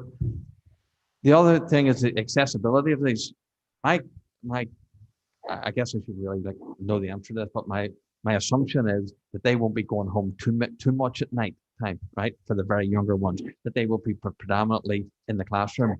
The ability for a teacher to use those when he or she is ready to use them, as opposed to sharing between classrooms, is also a big benefit. And the bottom line is, we have them anyway. We can't wind the clock back on this stuff here. So it just seemed to be a perfect time to consider doing that. Mrs. McCammon. So as the parent of a kindergartner, I will say I agree with you, Dr. Adley. I think the horse has left the barn, and these kids are used to having devices. So I think whatever the model, we're at the point where they're used to working with a device at their desk, and I don't know that we can go backwards. That said, I do believe that it's really critical that hello. Sorry. That's okay. That they get used in the right way. I am the parent of a child with disability, and I'm familiar with the wonderful ways that technology can empower children who don't have language skills in the way that some of our older learners do. So I think there's some real opportunities there. But I also recognize that these are very young learners. They don't have, it is a lot of screen time. They don't have the executive function to make good decisions. So, you know, I do believe it's time to roll it out because I think it's done. But I think that it is critical that it be done well, that we use it, but that we use it effectively. And I agree with your framework, Chris. My thoughts. Great. Thank you, Mrs. McCowan. Any other questions around this? Good. Let's keep moving. Thank you, Dr. McGinnigan. Thank you. Then Jeff. Oh, Jeff, sorry. No, thank you. Sorry.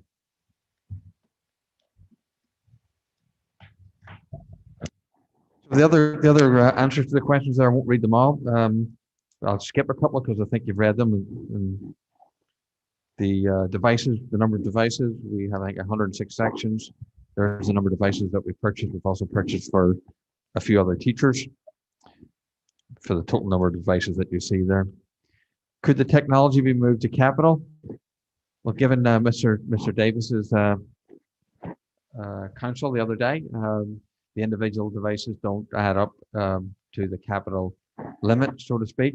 And answering both of these questions, there's a variety of districts that have experienced the purchase of these sorts of devices as capital. I have to say, I haven't worked for many, many years in a scenario where it was always under capital, was always a nice thing, a nice benefit actually in many ways. That's not always the case. And there are some districts that do and some districts that do not. The impact, oh, sorry, you want to pause there? Sorry. Yeah, just could you clarify? So these districts put all of their technology into their capital budget? Well, I can only talk from my own experience. Capital purchases, certainly devices, yes. The devices would, all sorts of devices, yes. Richard, you have experience in this area?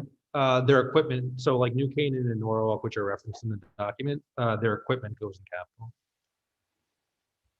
Mr. Brown. I'm sorry, I just missed it when we scrolled down. It was talking about a usage rate of 81%. I just would like some drill down as to what usage rate means at some point. I'm sorry. It just was simply as somebody logged in. Somebody logged in. It just simply logged in. Unless Mr. Is that daily, weekly? Mr. Adams, you're there. You've got I thought it was just that they logged in, but getting the. Yeah, I don't need it right now. No, he's right here. He's right here. Mr. Brown, you should be able to answer. That is correct. It's if an iPad logged into the system. One day a week. Is there context to that, Jeff? No, it's just we measured from mid-December till now. If the iPad had checked in, then it is soon used.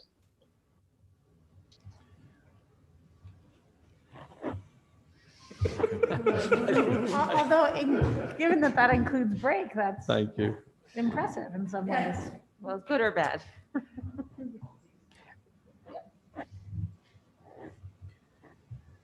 Are we good?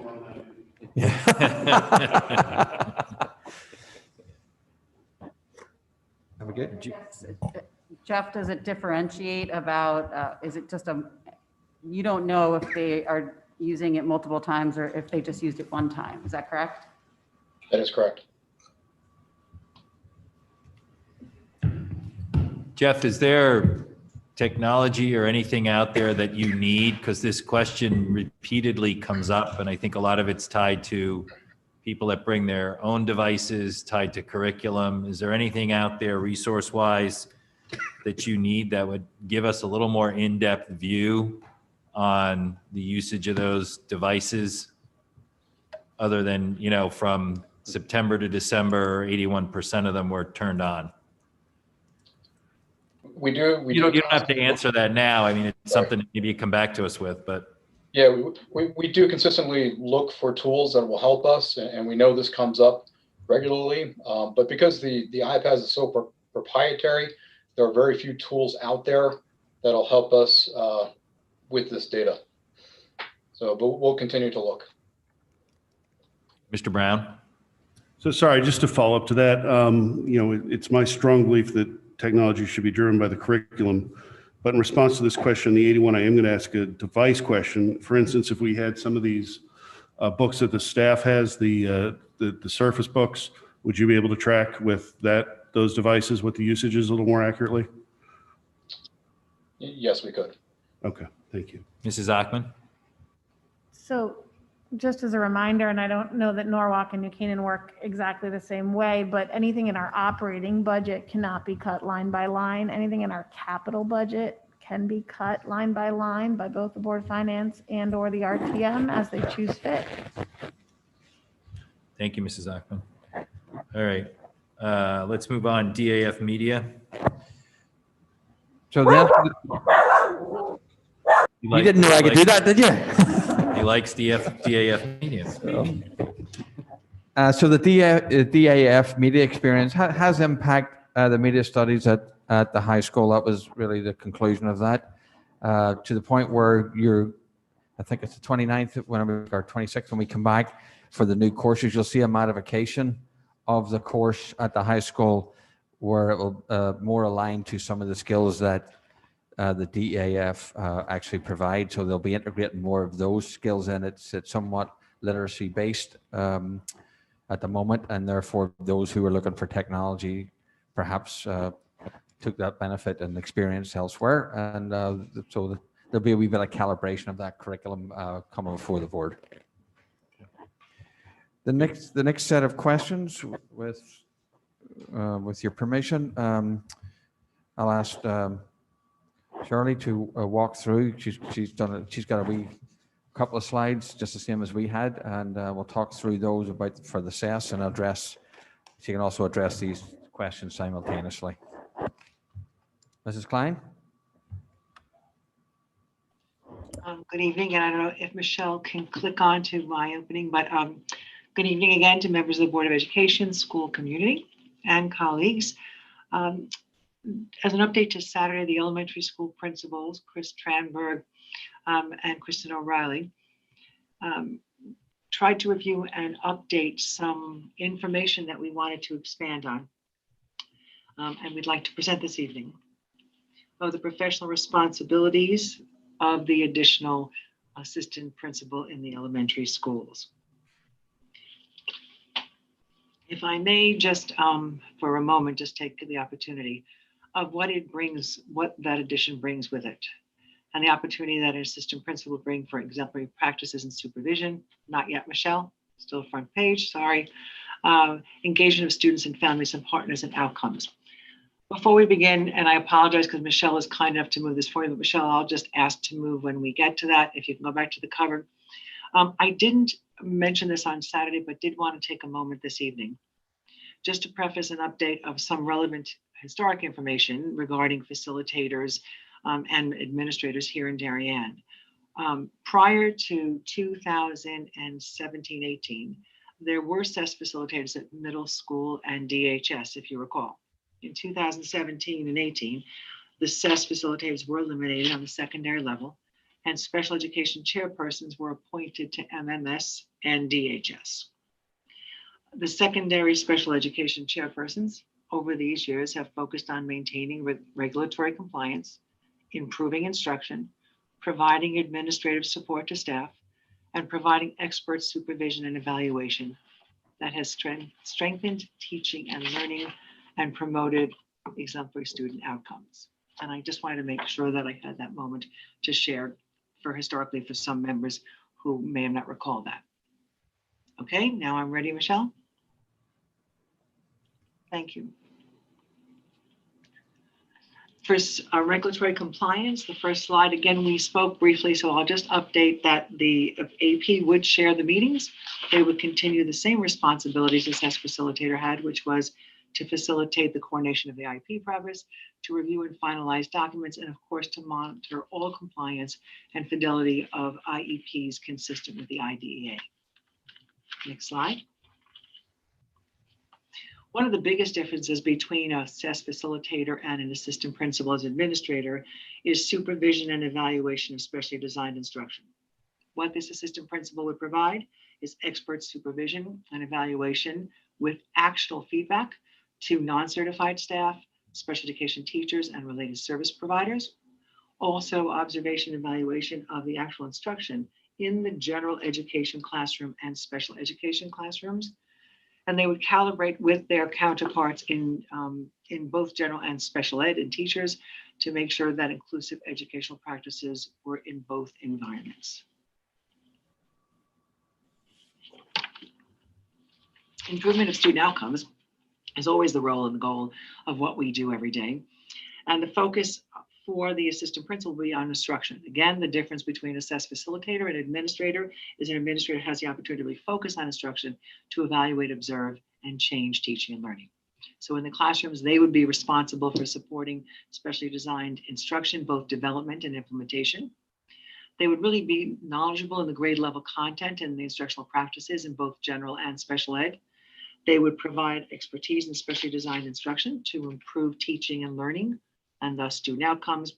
And of course, really look from environments from special education programs and classrooms and the general class environment to make sure that students were generalizing those skills from environment to environment, actually from home to school as well. Next slide, Michelle, please. Again, consistently to foster collaboration, to plan and facilitate professional learning communities, to develop workshops for colleagues on professional development, to collaborate between their SRBI counterparts and special education to make sure that we are supporting students in both environments with best practices in measuring student achievement. And of course, to collaborate with the building-based administrators, our program directors, and myself to realize shared goals and district initiatives. The other outcome is enhancement of building administration. And again, the difference between a facilitator, who's a teacher or a speech pathologist or a psychologist, and an administrative assistant principal is they really do carry the role of instructional leadership. They really bring with them multiple perspectives and specialized and supplemental instruction in both environments, whether it's the general education classroom or the special education classroom. They have opportunities for instructional leadership. They can yield exemplary practices and improvement of student outcomes by modeling and practicing and working alongside teachers, by demonstrating exemplary practices and by leading the way in instructional opportunities for students, and again, in both special education and general education. The efficacy at attendees of PPT meetings is they'll no longer need to be two personnel there. Currently, there is an assessed facilitator and an assistant principal or principal at each meeting. It would eliminate the need for the assessed facilitator. And of course, and most importantly, as we plan and as we grow in Darien, to assist in staff recruitment with an expertise in SDI, to really look for new teachers who are coming in and joining us that have that expertise and that understanding and can be supported when appointed to Darien. I lost the, Michelle, I have a black screen up. Did I freeze? I believe so, Shirley. Okay, so am I frozen? No, We see you. can see you. Okay, and I'll just use my hard copy because luckily I have a hard copy. So, oh, it's back up. So on strength and engagement, this is a continuation and clearly facilitators were very successful in this. And you know, back when they designed the SES facilitator position, this was foremost and essential in strengthening engagement of students and families as partners. And at that time, clearly that was one of our, and still continues to be one of our essential goals. And SES facilitated this very well, as would our assistant principal. But the idea of consultation to support families and be available in the special education process and informed, to engage students and parents and school administrators in problem solving, as we look in a perfect time right now during this COVID and pandemic time, are really finding ways for kids to connect and kids to engage and to work with their peers and with our staff. To have information sessions for students and families and training and workshops for parents, informing them of critical issues in special education. And again, efficacy and response time to families by having an additional assistant principal that would afford that opportunity. And lastly, this is not, actually there's a citation at the bottom of this document. In looking at practice in other districts, we did go back to, it was actually Westport, back in 2017, I had the opportunity to read a comprehensive review of their special education administrative structure from their school, which has the 2 assistant principals.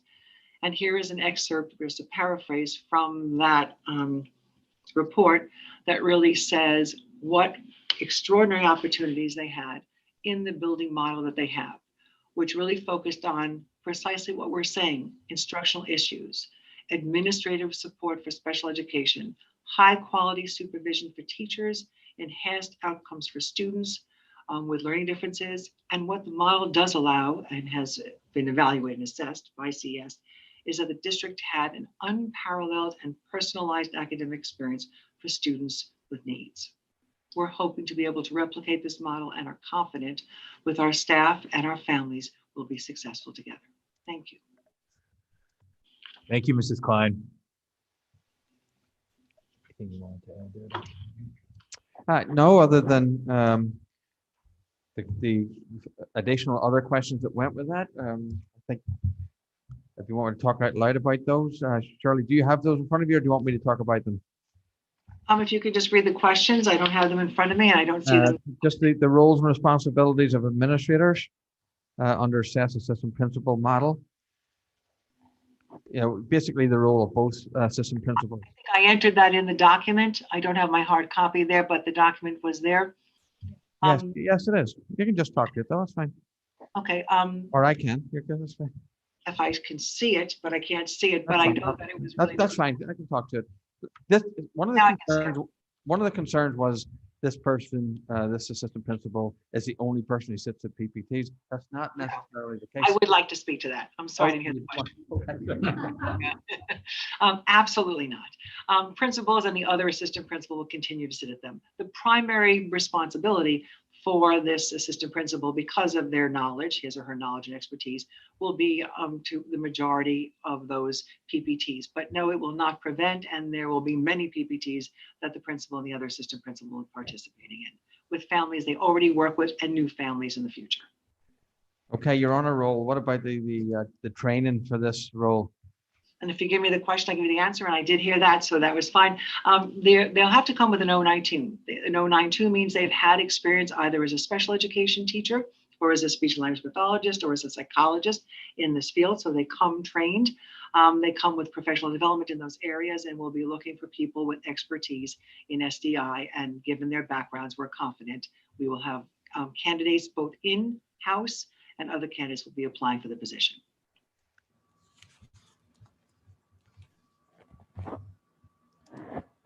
May I have the next question, if I could see it? I think, Mr. Chairman, I think Ms. Ritchie had a question. Oh, Go ahead, Mrs. Ritchie. I can ask it at the end, but it was just. Yeah, let's just finish with all the information that they want to get out, and then we'll open it up to questions. So request to put a schedule showing the cost of APs versus SES over the next 3 years. And Rich has provided that. That's something you can pop up there, Rich, or? It's in there if you can click on that.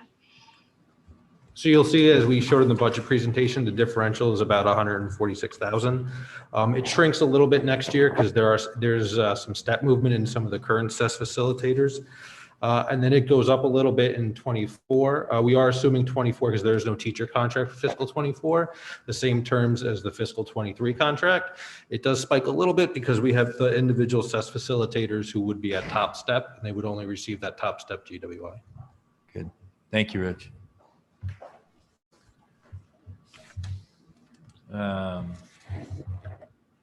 There was one other question just about, will the cost, will cost increase in special ed, and then the overview, there's one other one somewhere. I think the cost increase in special ed due to eliminate team teaching is kind of a separate conversation. In staying on SES, it's overview of what other districts are doing with the SES assistant principal, which Mrs. Klein gave some insight to that from a Westport standpoint. Is there anything else to add to that? We did reach out to the other districts also, and we'll follow up with an update. I actually have a Durgay meeting tomorrow morning, so I'll ask them to reach out. Kristen O'Reilly did some work online today, but we'll follow up with some of the other opportunities. Okay. So I'll open it up to, I think that gets through all the questions on the SES facilitators and the assistant principal. So I'll open it up for any board questions. Mrs. Parent. Thank you. So we heard from the community that there are concerns that this model would create a less inclusive environment than there currently is. And how do you alleviate those concerns, and what would your answer be to those community members? If anything, I can't imagine it being anything than more inclusive. I think right now, I'm not quite sure what the concern was as an administrator. We have a SES facilitator who doesn't have the authority to implement and change instruction to promote excellence in SDI, to do that because she doesn't have the authority to do that. If anything, this is an assistant principal who will be in the general education classrooms, who will be working alongside general education teachers in showing SDI and working on differentiating, is making sure that there aren't two schools of a separate special education and general education school. They are merged in together. So if anything, it's more inclusive. With the authority to coach, to work with, and to work alongside their peers. The AP currently right now, and if you just juxtapose it in each building, works in both environments as well. They're in the general education classroom and they work at PPT meetings. So it won't be remarkably different than now. So I don't think I would compromise any inclusiveness. If anything, I think it would allow instruction to really become more robust in the general education classroom with someone with specially designed expertise and that background to really bring it into the general education classroom and not just limit it to the special education environment. Thanks. Mrs. Ackman. So I really took to heart those comments about inclusion, because as these SES came to be, the whole goal was inclusion. And I don't know if my thinking's on this is right, but I really spent a lot of time thinking about this based on the public comment. And kind of where I landed is we have specialized teachers, right? We recognize all teachers should be versed in the needs of special education, but we have specialized teachers. In central office, we have specialized assistant superintendents. We have the superintendent of curriculum and superintendent of special student services and special education. And so I don't know why doing it at the building level would feel less inclusive. I would welcome comments to help educate us if people feel that way. But I really, I think what it might do is bring more knowledge base to maybe that level. And that's always helpful. You know, as a board, we have to talk about it and decide again, is that where we're investing? But I wrestled with this a lot after leaving on Saturday. And where I landed is it might be at the building level that we need that administrator with that expertise to bring that voice. I don't really have a question, but since I thought about it so much, I thought I'd share my thoughts, unless anyone sees huge flaws in my thinking. No, but that's a great segue, if I may, Ms. Stockman, to and just to using, and Kristen O'Reilly is here right now. So if I can just move on to secondary just for a moment. When we did shift from SES facilitators in secondary, and I'll just use DHS for an example, and since Kristen is here and is now working with us in elementary, we having that person with expertise that Kristen does. Kristen is by discipline a special education teacher, came into DHS in her capacity as administrator and helped turn around instruction of teaching and learning in all of our programs. And it wasn't just limited to our special education programs. It was in our co-taught classes. It was working alongside all of our general education teachers within the whole chairperson model, working with our ELA department, our math department, our humanities department. It really shifted teaching and learning over those years that we couldn't have done without someone with those expertise. And what I mean by inclusive, because like you said, I'm not quite sure why someone would think it would be less inclusive. If anything, it just supports teaching and learning and differentiation for all students. And it changes student outcomes. And we've seen it. We've seen it work in both Middlesex and in the high school. And we'd love to have the opportunity to show that kind of, commitment to teaching and learning for all our students in elementary school. Mrs. McCammon. So picking up on that question, because I've also been trying to process this one as it relates to a couple things. Assuming the reason that when we switched at the high school and the middle school over to the department chair, we still have our principals or assistant principals as the administrator of record in the PPTs at the secondary level, at least as far as I'm aware. I haven't done one in the high school. So I'm curious, could you please compare why we would be changing, why are we not using a department chair model, which would effectively perhaps do some of what you're suggesting, but doesn't change the administrator of record in the PPT. And I can speak to why it matters a little bit from an inclusion perspective. It matters that the principals, all the principals, own your kid. And I wish that I could be really, really rational about that, but I'm not good at that part. If I just may add that, but the assistant principal would still own, and I'm just to use your language, Jill, the new assistant principal would have that same ownership and responsibility and commitment to that student. It wouldn't change with the additional person. It's just that additional person, in addition to that commitment, has expertise that can really change teaching and learning. And if I may answer the first part of the question also, when we first put in our chairpersons, and the board was kind of to offer us one for middle school and one for the high school, our emphasis was on teaching and learning and really changing and having robust instruction. We actually now are looking at, they do participate in PPTs, just so you know, currently as well. But we're looking at, balancing now that we kind of have really built a strong foundation of instruction, where we're looking at being more active and more participating in chairing meetings. But just to go back to your first part, the same way I chair meetings at times, Scott chairs meetings at times, Kristen chairs meeting at times, the person would be one of our team. It wouldn't change that. And honestly, both Christina and Ross Taylor, as well as Teresa Fox, have been chairing as well. Not as much as we're designing, but it is increasing. So to round that out a wee bit, let me just share that one of the greatest privileges I can recall is as an assistant principal serving special services, and as a principal serving special services. And I can say from that experience, no principal will ever give up his or her connection to that population of special students who need special supports. It's one of the greatest privileges you'll have as a principal. Yes, meetings can be long and frustrating sometimes, right? But upon reflection, it's one of the most gratifying experiences that you will have is trying to assist families and children. Why not the department heads? I'll be pragmatic as well. This is a budget, right? It's also cheaper. It's less expensive than a department head. And I'll just say to you, you get the added benefit from it. The assistant principal label, for the want of a better term, actually will provide more. Just provide more to the position. It's actually convenient in some ways. I hate to say it that way, but I'm just being honest about all the factors that roll into it. But I would say to our population of parents who are concerned about this, I don't think you have to be. I always have felt that when assistant principals weren't there and weren't engaged in the process and infused and working very closely with it, I always thought it was a disconnect. It's just as the reverse. It just brings the populations together. No one's going to be any more about inclusive than I would be. And if I thought this was going to make separations and walls and silos, there's no way I would support that program.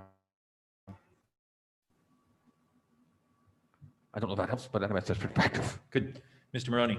So I just want to read something from the GAM report that says, Dennis, it seems could you mention what you're reading from again? This is from page 76 of the GAM report. So it seems to be in contradictory, but maybe it's my understanding of it. But it says the chairperson and the district representative roles.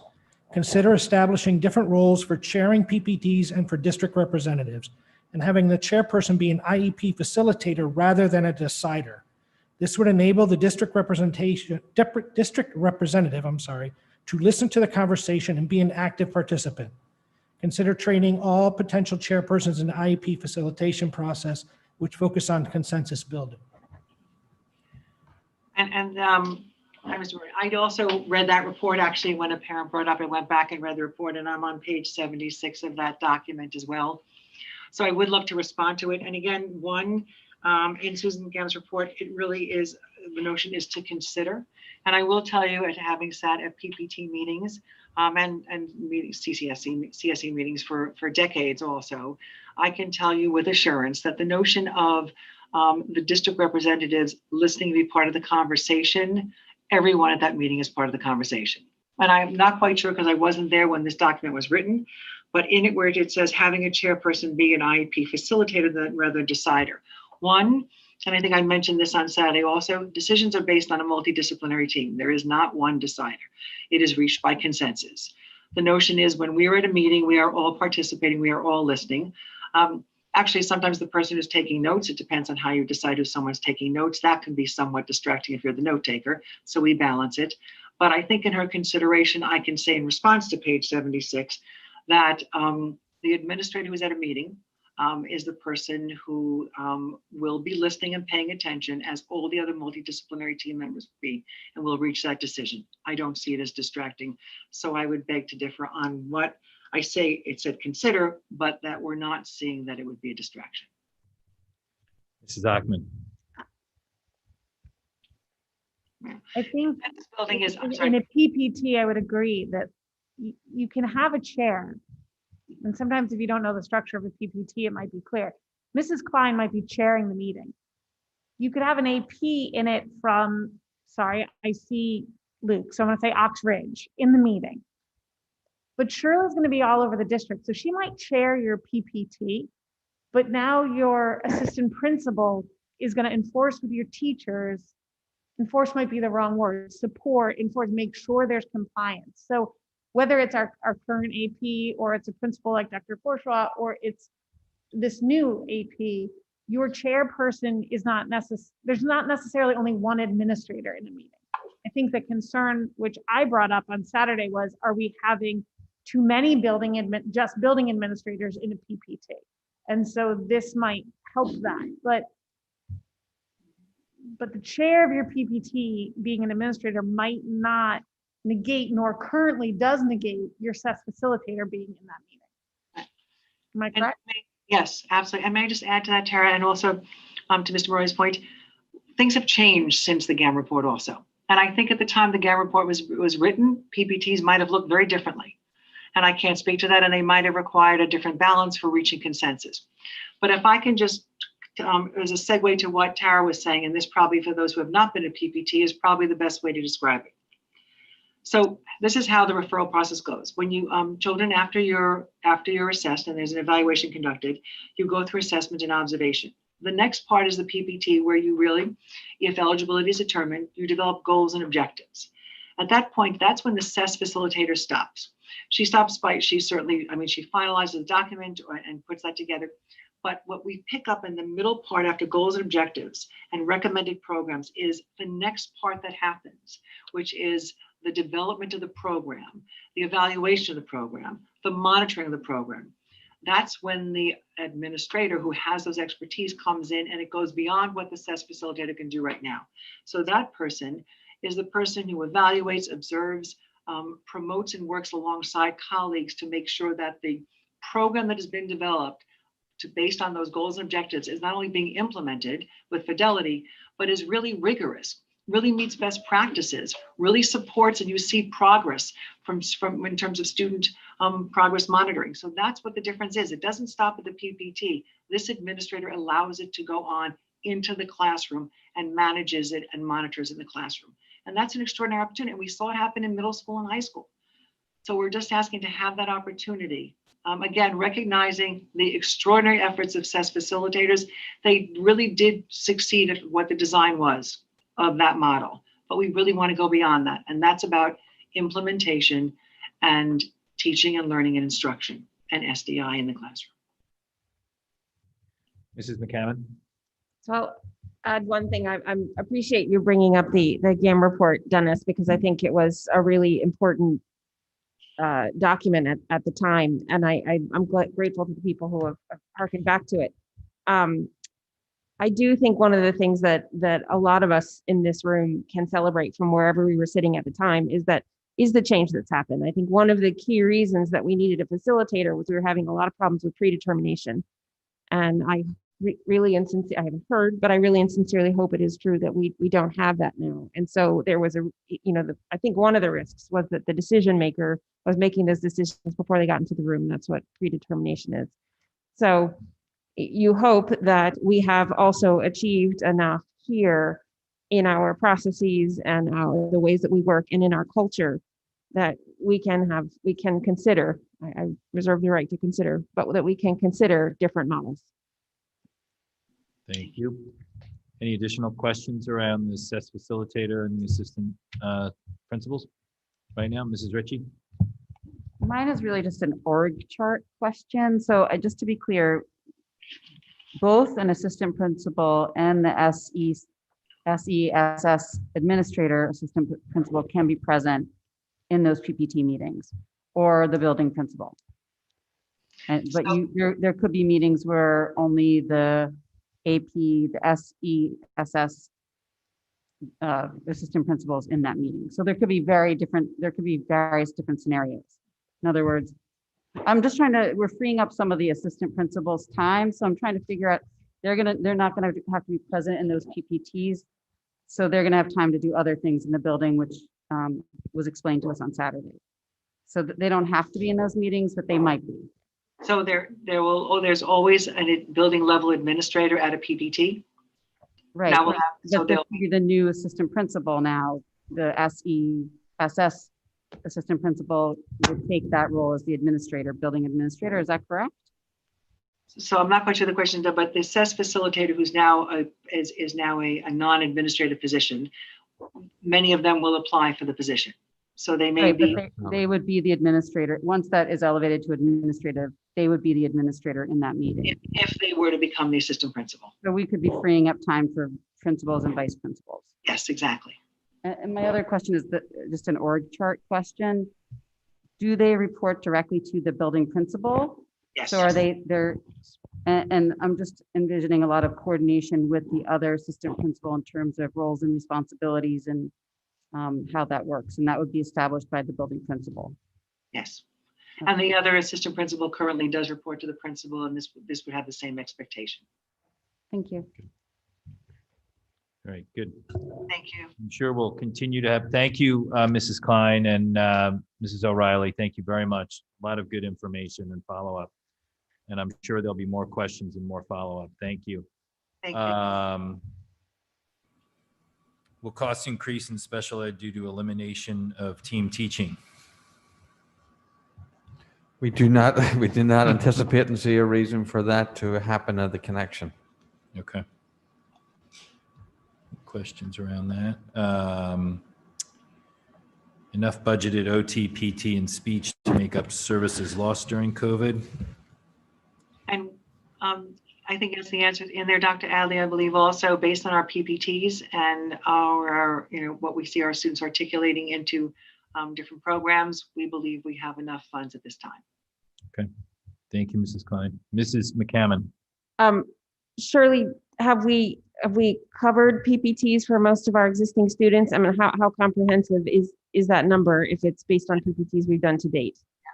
And thanks, Jill, for the question. We're really projecting because no, we haven't. We've caught up on a lot of PPTs. So where we're looking at our students and we're knowing, again, it's an estimate. And that truly is an estimate. But we're knowing that we have to allow enough additional funds because the notion of having to have, change frequencies, change group size, change durations. So we've allowed for that. In anticipated PPTs, we have not yet had. We've gotten that feedback from case managers, from related service providers. So to our best ability, I think we have this covered. Now, I could come back and say things have changed, okay? But we really have reviewed everything we can, knowing where, if we're halfway through our PPTs right now, that's where we are. And then we've kind of encumbered and anticipated the rest. Thank you. Good. Better understanding of the minority recruitment program in the partnership with CREC. Yeah, Margie's going to take us through that. Appreciate her advocating for this particular program and bringing it to potentially bringing it to the district. So the couple of questions here, Margie will deal with their presentation. Thanks. Okay, and being mindful that it's 9:50, Michelle, we're going to go right through this presentation as quickly as possible. So on the next slide, it gives you some very underwhelming statistics that in 2017 of all the teacher prep programs in Connecticut, only 22 teachers of color were certified. Only 8.4% of the Connecticut teacher workforce are teachers of color.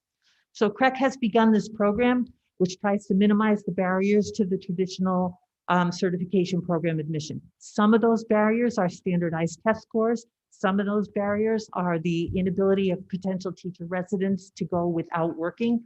so that they have to have a program where they're being paid and can learn at the same time. So they do work here for 1 year with a consistent teacher mentor, a cooperating teacher, and they're guaranteed employment at the end of the 18-month program. If we don't have a position here, we work with surrounding towns in order to help find them a position. They commit to 18 months of coursework. They have to be around the whole summer. It's evenings, weekends, and these are the courses that they take. It's similar to a master's in education, but they're specially designed through CREC and offered by teachers who work in and around the REST system. So on the next slide, CREC for its $10,500, and I just want to be clear that if this were offered through CES, it would still cost $10,500. It wouldn't be covered by our membership fee. It's a separate program. They agree to screen resident applicants. They will train our mentor teachers, train our principals, and provide ongoing support over the 18 months for residents and for the district. On the next slide, it shows us that Darien in return agrees to keep that teacher in a consistent classroom, and that's how it differs from an intern. With an intern, we can move the intern around to cover for paraprofessionals or teachers or anybody we want, except for the 10 weeks that they student teach. In return for that, we pay $15,000 to $16,000 of their tuition. This teacher is in a classroom, so that classroom is quite lucky to have two teachers in there, but they have to be there for the whole year. We will participate in the recruitment, screening, and selection. There needs to be essential services contact who will be responsible for working with CREC to implement the program. We'll make the payments that are outlined in the budget. There's a summary slide on the next slide. And again, offer the teacher resident a position. We've also agreed to send out a flyer to our staff. There may be uncertified staff members who would like this chance, people of color, and we also will publicize it to the community. And so the last slide just, recaps the costs that Rich had in the budget book. Michelle, could you just go back to that last slide? The cost? Yes. Yeah, thank you. And Marge, just to confirm, because I think these questions came up the other night at an RTM meeting, CES does not have this program available. No, So on the that's why- CREC website, it says that CES wants to participate, but even if they did, the cost, the partnership fee would be the same. Okay. All right. So I'll open up to questions. Mrs. Achman. So also what came up in the education meeting was some concerns about how we talked about this position and people of color.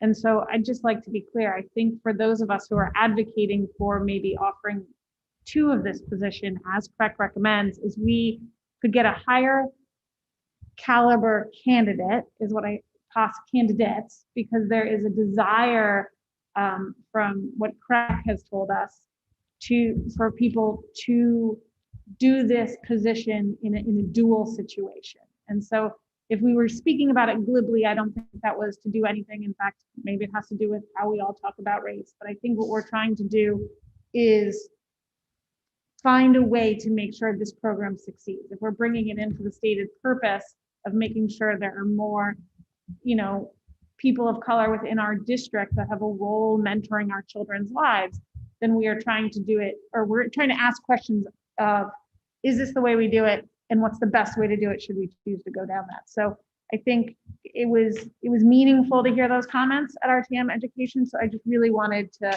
kind of set the record straight. Those of us who are advocating or asking questions about maybe this position, at least for me, I know that's where I was coming from. I know Mrs. Stein, I think, was talking about it. I'm sure that's where she was coming from. Yeah, I totally agree. So I apologize. to clarify, because I think it was kind of a good enlightening conversation on RTM Education. Great. Thank you, Mrs. Achman. Mr. Maroney. Yeah, so to build on that, can we go back to the first slide?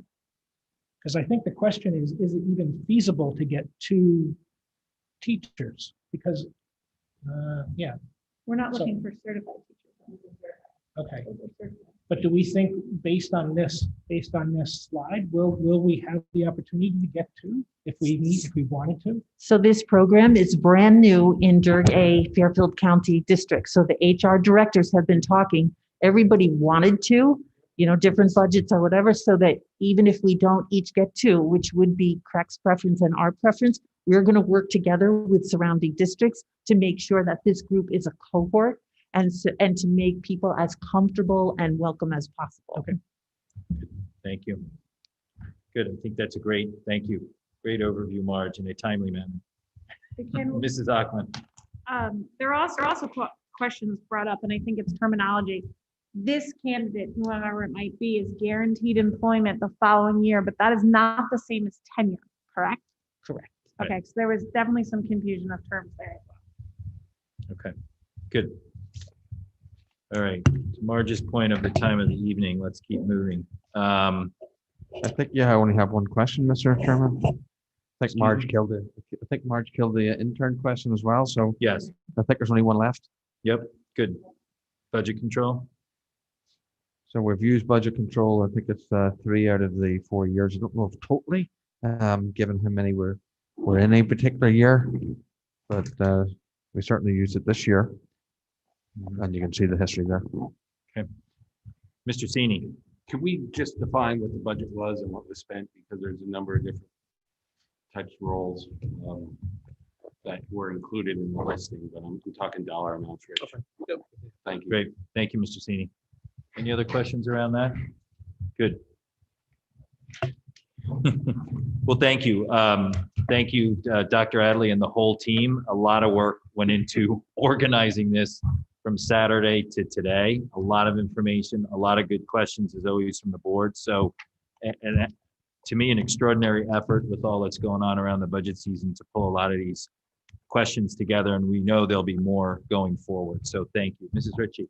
Just a request, can we post this to the website for people Yes, to access? yes. Perfect. And thank you to the Great. board for bearing with us through a couple of presentations. Thank you. No, thank you. All well done and all good information. So moving along, discussion of Board of Finance appropriation request for 2020-2021. So this appropriation request is on just for consideration and for discussion as to how the board would like to proceed with. We have framed the discussion as to how you want to present and when we want to present the request for appropriation. So it's on the floor for discussion. So I've had, Dr. Adley and I have spoken to Mr. Zagradsky, so he understands we're going through this process, and the goal is to bring this go through this process and get it to the Board of Finance to start the process of the appropriation. So I'll open it up for questions. Mr. Sini. Do we have a final dollar amount? I saw the 2.4 million or something, but what is that? The last time we spoke, it was, I think you were going to go through all the December closings, if you will, and understand the puts and the takes. And then is that process complete at this point? And then It will be short. Well, so do you want to walk through this? I mean, it says in here, our recommendation at this point is to bring forward a recommendation of $2,384,934. So that's the recommendation the administration is making to bring to the Board of Finance for an appropriation.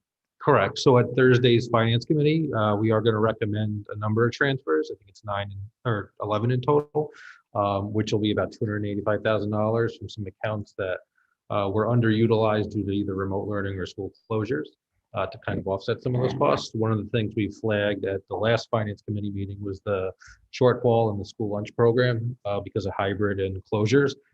That's a little bit higher than estimated because we did end up closing obviously that last week of December and the first week of January.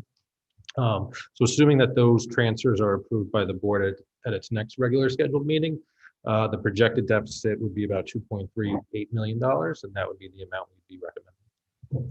And Mr. Rudel, at this point in time, a lot of discussion, but we've exhausted or we've gotten or applied for any type of state or federal type of grants or dollars. So we have received 2 grants today so far, and they're completely received, the coronavirus relief grant and the ESSER grant. It was announced today, actually, that the state is going to open up ESSER Part 2. And that's based on the stimulus that was passed by the federal government a couple weeks ago. They have not announced what the dollar amount allocated to Darien will be, but it's about $490 million will be given to the state of Connecticut. The state's going to withhold 10% of that $490 million for themselves. and then allocate the balance of that money to the districts throughout Connecticut. So we're hoping to hear with the next couple of weeks what our allocation will be, and then we'll have to go through the process of applying, getting approval, and then drawing down on that grant. So based on your best guesstimate in crystal ball on the last time we went through this, what is the potential? So ESSER 1 was $134,000. Okay. So I would imagine that the amount will probably be in that ballpark. Okay, good. Mrs. Achman. So the process requires that we request a meeting of the Board of Yes. Finance. So what's our schedule look like? Like, when do we think we'll be going to the Board of Finance? My recommendation would be sooner than later. Yes. Well, but I guess Yep. with the board would first need to approve the dollar amount. And then once Right. we approve the dollar amount, we would request a meeting of the Board of Finance for a special appropriation. The goal is, I think, to discuss this, answer any questions, go through the Finance Committee Thursday, bring this for further discussion at the next Board of Ed meeting and action, so that once we have action on it, then we can go to the Board of Finance to request that meeting. So the goal being, to be at the Board of Finance in February. Correct.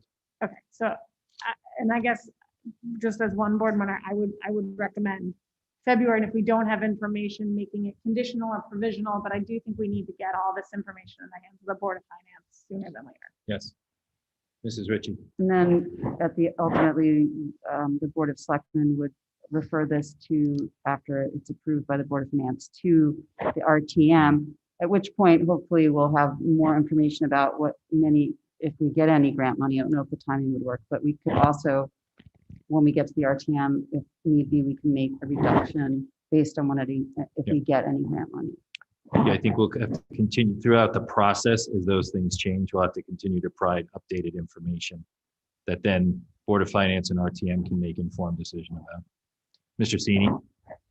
Okay, Just good. So- nodding in agreement. Okay, good. So I guess my question on timing, and maybe after Finance Committee, we can kind of sit down and spitball a little bit, but we have a lot to bring to the RTM. We've got the budget, the administrator's contract.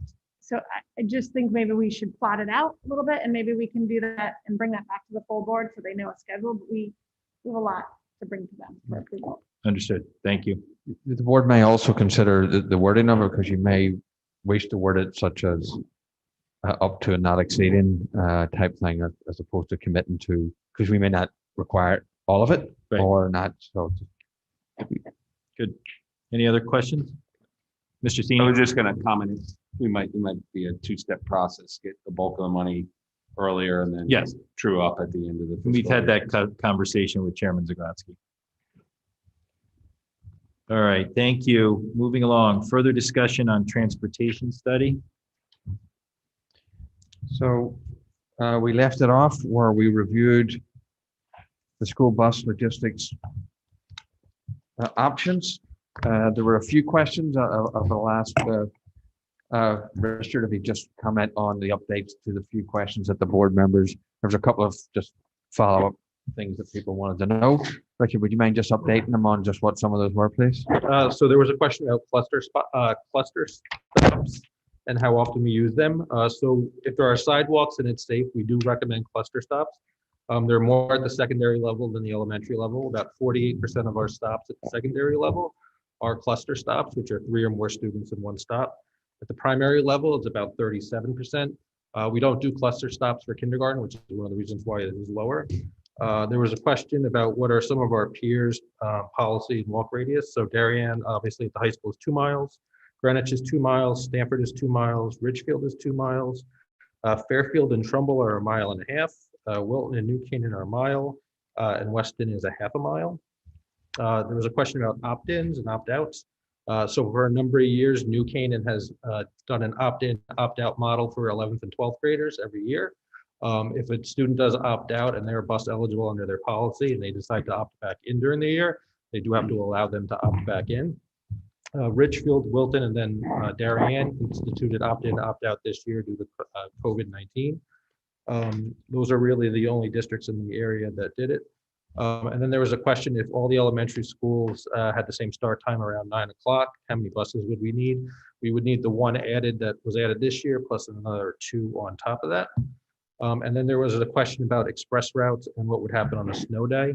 The because that was one of the options, and the express bus was something that would pick up the kids after the first route and then drop them off, and then at the end of the day, the kids would have to stay a little bit later and then get dropped off. It would work the same as a snow day. So if all the kids were getting dismissed at a certain time for a snow day, those kids on an express route would have to stay. The bus would have to come back, pick them up and go, which is one of the reasons why it wasn't really an optimal way to go. Thank you, Mr. Rudel. So again, I think part of the conversation around this is if we go down to discussing any of these options, it becomes a policy conversation. So I will open it up for board conversation around kind of what we want to do with the analysis around the busing and the walk zones. Mrs. Ackman. Well, we could also add for safety reasons. The policy allows us to add buses for safety concerns. Correct, which we did over the past year. I know what I'm saying. Our policy allows the board to keep the existing policy, but add buses for safety concerns. So we could Correct. change the policy, Right. or we could say that we have a safety concern and add buses and keep the policy. I'm not weighing in which way I would go, but I'm just saying if you wouldn't have to change the whole policy if you found there's a safety concern. Mhm. Board questions? Mrs. Ritchie? Just to clarify, the middle school is it's a 1.5 mile walk radius, is that right? So for the 1 middle? mile. 1.5? They're all set. They're 1.5? One. Oh, one, the middle school. Mrs. McCammon? I've got two questions. The first is, Rich, is a hub model the same as cluster stops, or is a hub different? So a hub is pretty similar. It might have a little more than 3 kids in it because they congregate in one large group. But typically districts will use cluster stop models. But we do have some instances where we have 7 or 8 or 9 kids at a stop, which would be more of a hub stop. Okay.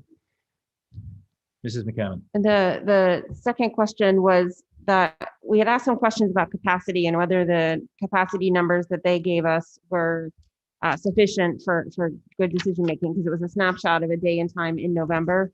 Did they take a look? I don't know how in a pandemic environment we could get really accurate capacity, but So this year isn't a great year for capacity. Just as an example, bus 25, which was added, I mean, we've been as low as 7 kids and as high as 20. We've seen a lot of fluctuation in terms of when kids want to ride and don't ride. We've seen instances where maybe they'll ride a couple days a week and a couple of days a week they don't ride. So this year has been a little difficult to get census data. Mr. Sini? I want to follow up on that, and I'll probably weigh in with my opinion. Given the status of what we're dealing with right now in the midst of a pandemic and our inability to get a good read on, demand, if you will, I would suggest, and I'm not punting this forevermore, but that we wait until more quote unquote normal times before we add any additional buses beyond what the superintendent has recommended thus far. So there's a lot of good work there, but I'm not sure I can weigh in and say there's the demand to justify, changing the model, the busing model beyond that bus that was added again for abnormal circumstances related to construction around New Road Heights. So I would propose we wait till we get back to, full capacity at the high school. We can do a good survey and understanding what the demand might be, and then pick the model based on that. But right now, I wouldn't feel comfortable with any decision around, expanding the busing Thank for you, the high Mr. school. Yeah, thank you, Mr. Sini. I concur with that as I thought through this, and to Mrs. Ackman's point, like we added the bus last year over the concern around the construction over in Northern Heights. I think in this unique year where the data constantly changes, the school model constantly changes, I think we continue to monitor it via our policy. We have the ability to implement a bus if needed, but I would recommend that we also just continue to look at it and listen to the parents and look at any challenges that come up. And I think there are some board members that are looking for some additional work to be done over time, but when we get back into more of a normal school environment, see if we can update the data and also maybe even reach out and get even more input from the parents. Mr. Brown? I just want to echo my support for your comments and Mr. Sini's comments that we need to put this off to have a better data set. Thank you, Mr. Brown. Mrs. Parent? I'm going to take the opposing viewpoint here. This is a conversation that's been had for years. I mean, I don't think this is the idea of lowering the radius is, I mean, it's something that I've heard for years going on. I don't know. I think I would be in favor of reducing it to 1.5. That's my personal opinion. I think that it is something that we could talk about, but I'm one person. Mrs. Ackman? So let me clarify that before I wasn't expounding a position. I was just saying that there's two ways to go. And if you're looking at safety, then I agree with Mr. Seaman's point. But if your issue is it safe for these kids to do it? It's really hard. Or is there enough room on the bus? It's really hard to do it during a pandemic year. But if you're looking at, do I think a 2-mile walk radius is too long for kids? Well, Mrs. Parent's right. The conversation has lasted forever. And so at some point the board has to decide, do they think 2 miles is a sufficient ask in Darien to ask children to walk to school? So you have to decide what problem you're solving for. If you're solving for a problem of a walk radius, there's no reason we can't make a decision. If you're solving for a specific safety or, John, I'm going to use a term and I don't mean it the way I mean, spot zoning. You can tell me I'm the wrong term to use, but if you're solving for like a spot area, then I would agree. And COVID's not the year to do it because you don't know who's riding the bus and who's attending school. But if you're solving for a walk radius isn't going away and COVID's not affecting it. Mrs. Stein? I was just going to sort of echo Tara's comments, which is, we commissioned the study, we opined on the study. I don't know that pushing it off another year to look at buses, we've looked at buses over the years, we have, and ridership is going to fluctuate. We're in an unprecedented situation, but to me, looking at it, being on this board as long as I have, to me, I agree with Sarah, a 1.5 radius for high school students, given all that we've heard and knowing that the projects are also going on, that's where my, personal inclination is. Mr. Senior? So I just want to clarify, I mean, I wasn't opining on the walk radius. I mean, my comments are applicable to a safety standpoint and walk radius. We have no idea what the true demand is if we change the walk radius either, or the right model to fix that based on the demand. Can you do a hub? Can you do a cluster stop? Is it a full bus? I mean, all that I think flushes out when you can get a good understanding of true demand in normal times. But then what was the point of the study? I don't Well, mean we to didn't. put We you did on the spot, we did the study before COVID. but I'm hoping we're going to be post-COVID. I can't say Well, when, but again, I mean- but Mr. Rudel, do you feel that the numbers in here are reflective of typical ridership, or do you feel the numbers in here are COVID ridership? Like, I hear Mr. Cheney's point about the data, but we did commission the study post-COVID. So the board approved it pre-COVID, right? But so what do you feel about numbers? I mean, you work with the transportation company every day. So typically the buses are loaded at about 120% capacity, knowing everybody's not going to take the bus. And even with that, usually, it has about 20% occupancy on it available, even with that. So you're really looking at almost like 40% like vacancy rate based on what it's loaded at. In terms of the data this year, like I said, it's been very sporadic in terms of the ability to get a good census of what people, when people ride. So even with bus 25, which was the bus that was added this year, we don't probably have a very good read in terms of what people would ride. But I think overall, 80% capacity of a bus is typically what we would see in a normal school year. We just don't have that for the bus 25. We had assumed probably 60 kids would fill that bus, a bus of 72. And like I said, we've been as low as 7 and we've been as high in the 20s. Mrs. McCammon? So one of the things we talked about is not just the walk radius, but also what happens when there's a load on the busing system. And that's, I think, part of why this capacity or demand information is important. So if we have to release the school for an early snow day, we need to understand how many buses, what impact does that have? How many buses do we have? What can we provide? And one of the things we've heard is that we have students riding the bus illegally because they have to get out of school, or it's raining and we've got also issues then. So I do agree that walk radius is part of this, but I do think the problem was bigger than just walk radius. It was also what happens when there are excessive demands on the system. Ms. McCann, I don't want to, if I'm understanding your question correctly, and I don't want to certainly contradict it, I'm just trying to think that the Renshaw Road bus became a problem with people jumping on and off because they didn't have a bus and the distance. I don't think that some children are going to here and there on a snow day do that. I don't think that's putting us over. I think that was a particular problem or challenge down there because the distance away, the terrain that they had to go up, and they were then getting on the bus. So, but I don't know that that's on the bigger level a bigger problem. There were a couple instances where the bus was over capacity, and the high school administration, this pre-COVID, did have to remove the individuals who weren't bus eligible. It's very infrequent. It typically does happen. If it does happen, it happened during inclement weather periods. But in my time here, I can only think of 2 times it happened. So you don't see an issue from a snowstorm, get everyone home, get everyone out of school? No, not under the current model. Okay, all right. Mrs. Ritchie? I have heard stories at the Middlesex where kids who are not bus eligible are hopping on to just get closer to their house, but that was a couple of years ago. So where I'm coming out is I'm stuck on the radius. I think 2 miles for the high school is just based on the infrastructure we have in town. We're not a great walking town. It needs to come down, in my opinion. And I think it probably needs to come down to 1.5 miles. But you know, at this point, I don't know when that happens, but it is a discussion we need to have at the board level. Do we make that decision now? It sounds like some people want to defer that decision until we have more data and we're COVID-free. I'm comfortable making that decision now, but I guess, you know, it's up to the Well, I think board to decide.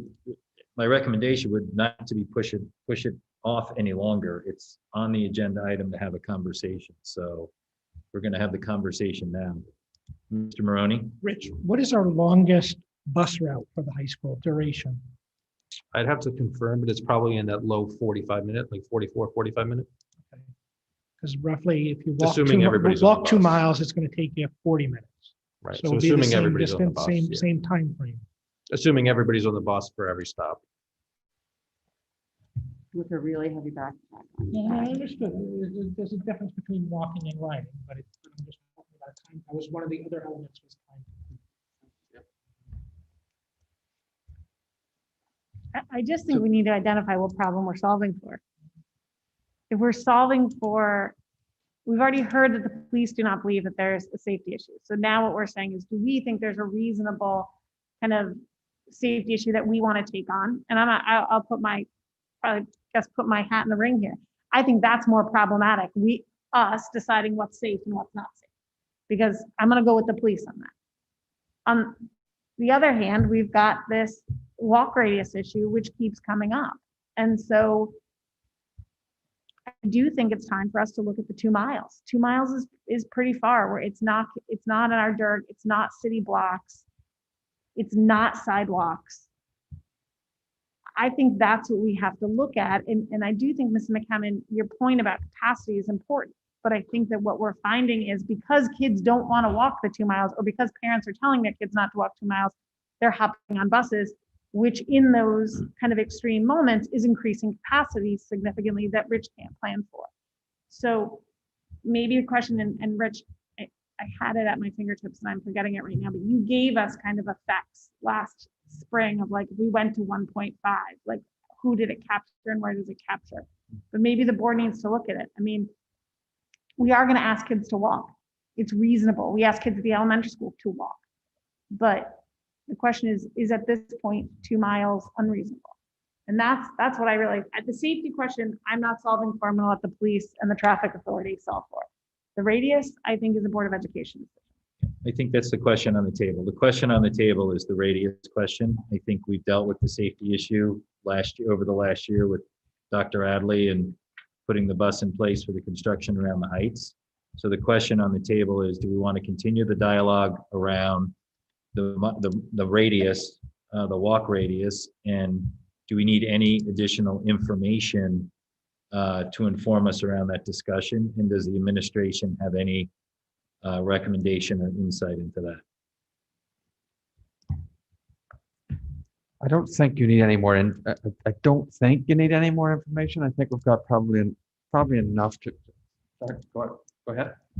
Well, I'll ask one more question then. One of the things, Rich, I know you said 48%, I think, if I recall the number of our stops are cluster stops. Is there an opportunity to look at hub stops, which is, as I understood, was 7 or 8 people versus 3? So we can only do hub stops when there are a number of students within a certain distance and there are sidewalks. So we always try to group the kids as best as we can, whether it's 3, 4, 5, or more. However, adding a hub stop won't diminish the number of buses that we would need.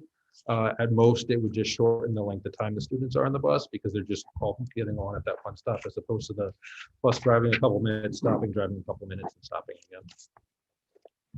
So at the end of the day, as we go through this process, if we're going to make a decision on the walk radius, it has an impact as we go through this budget conversation this year right now too. So Rich, I'm looking for at high level, if we went to the option to go down to 1.5 miles,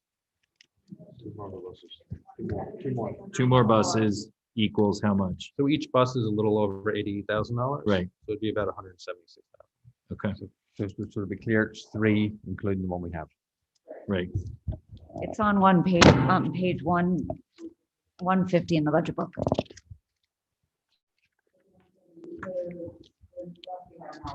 Is already in the budget, correct? So if we're going to do walk radius, just so we understand the sort of how this is going to roll out, it would have to come back to policy because then we Right. are changing our policy to a 1.5, and then you can get the budget impact after that, but it will have to go through policy. Well, I mean, we could do it in a committee, you could do it as a committee of the whole. I mean, you Yeah, could do it I mean, either we way. could say, we could put policy on Yeah, but I a think, regular agenda. I guess so I think we've been talking about the students, right? Which is the Board of Education, that's what we do, we talk about students. Our other responsibility is to the taxpayers. And the question that really we come back to is the taxpayers are going to pay for it in sidewalks or buses. Because either it's safe, either it's reasonable and the kids can walk, or what we've heard is like, well, kids are on the street and kids are doing this and you have to keep them safe. So it's either sidewalks, which aren't our purview. And at the moment, I think it's fair to say, without like no casting dispersions, sidewalks are not robust in Darien. They may not need to be robust in Darien. I'm not weighing in on that. Or buses. And so buses are what's under our control, sidewalks aren't. Mr. Maroney. I go back to a question I asked on Saturday, though, is if we can house buses, does that change the amount? How much would that reduce the amount of a bus? At the moment, we do not have a place in town to house buses. So our contract is through 2024, so it wouldn't change So we the can't even. cost through Dennis, 2024. those conversations have come up over the years. The issue is there's no place. And the other issue is those buses get started in the morning to heat up and the noise and the fumes. And it's been looked at over the years since I've been in town. I've heard it and they never come to a conclusion. As we have challenges parking our own Suburbans here in this lot based on parking restrictions and stuff like that. So I don't think it's a current option that we need to spend time on right now. Mrs. Parent. We've spent so much time talking about the mental health of children this year, and I just feel like they're already starting, to use the phrase, they're starting on their back foot already. And if we could help them out by not having them walk 40 minutes, those 100 and some odd kids, I think it's worth it. I think 2 miles is a really, really long way to walk in the morning. So if I'm hearing the sense of the board, I think we understand where we're coming from, thanks to good board discussion around the safety. So I think it comes down to, at the next meeting, is the board prepared based on the information that they have? And give me some guidance, Deb. Do we need to take a sense of the board right now and push it to the policy committee? And then from the policy committee, bring it up to a vote at the board level? Is that the process? What are you asking policy? Is that Mr. Sini? We've never reviewed the policy, busing policy as a board. So have the committee look through it, make sure that we're doing the right thing. And then make a recommendation to change the existing policy from 2 miles to 1.5 miles. Mrs. Stein? Well, I would say, look, I mean, I think that's why we're having the discussion as a full board and getting a sense of the meeting, in my opinion, to make sure everyone's on board with the policy committee reviewing the transportation policy, amending it to the 1.5, bringing it to the board for a first read, and then we also need a second read where we approve it. So Are we in there are agreement that- multiple steps, and if we Right. are going to look at the budget impact, I think we need to move it along. Okay. Are we in? I have a question. Sorry. Go ahead, Mrs. I- Otten. I don't understand what, I mean, policy can make the change 1.5. Yes. But I don't understand what policy, and I'm happy to meet. I'm on the policy committee, Dave, Katie, right in a row. We can do it. But I don't know what we're doing other than making the edit. That's Unless- why I'm asking for guidance here, what the board wants to do. Everyone keeps looking up here. What does the board want to do? There's 9 of us sitting on the board here. Oh, can So I I'm just- trying to put forward some direction here. He's the chair. The sense I get is the board wants to continue the dialogue around looking at decreasing the radius to 1.5 miles. All right, so then it should go to the policy committee for further consideration and review of the policy and come back to the board. Mrs. Stein? There is another small edit we need to make to transportation anyway. Margin, we were going to look at it tomorrow, but we wanted to sort of wait and see where we were with this to decide what kind of changes we were going to suggest. So we have to review transportation anyway as a Okay. board, to John's point. So if the sense of the meeting is okay with making those edits with the radius as well, we will have our discussion at the policy level on the other changes, bring it back to the full board and go from there. I'll just make a note that just to make things more complicated to some degree or lesser, if you make a decision at the policy and you approve it, you're basically locking yourself into, you're committing to that's something in the budget that's definitely going to happen. And Right, I'm well- concerned when we get down to the wire that other things are going to suffer because of that. But that's something as we go through the process, which is why I asked Rich for the numbers. We have to understand as we go through the process, we're adding $176,000 to the budget this year as we go down this process. So, Mrs. Otten, you were saying something. I just think you need a sense of the meeting. I don't think you have one. I think a few of us have said we want that, so I would. Mr. maybe- Sini, what's your sense of what the direction you'd like to take? From a process standpoint? Yeah. I mean, I don't, again, I'll reiterate my point. I don't think we have the data to truly understand what the demand on the buses are going to be. But from a process standpoint, I think it's more than appropriate for the policy committee to go through the busing policy. It sounds like, again, I'm not there yet to change the policy, but maybe the sense of the meeting is, and they will review and see where we have to tick and tie the 1.5 miles and come back to the board if that's the will of the board. Mrs. Stein, No, I don't. excuse me? Sorry. I didn't have a question. What? No, what's your, I Yeah. thought I already gave mine. Yeah, okay, Yes, I'm for okay. Mr. Brown? amending the walk And radius. reviewing the policy. Yes. Yeah, I think this should be handled at policy and come back to the board. I agree with the process. Mrs. Ockman? I'm happy to go along with that process, and I do think we need to take up walking radius. Say that again? I'm sorry, I didn't hear I you. do think we need to take up the issue of the walking radius. Right? Yeah, Mr. Maroney? I think the walking radius needs to be looked at. I just really, really struggle. Is this the year to do that? Mrs. I Ritchie? think, well, I'm ready to have a discussion about the walk radius. Okay. Let's move that along. Mrs. McCammon? I wish we had more data just because I agree that there's a walking radius, but I don't know.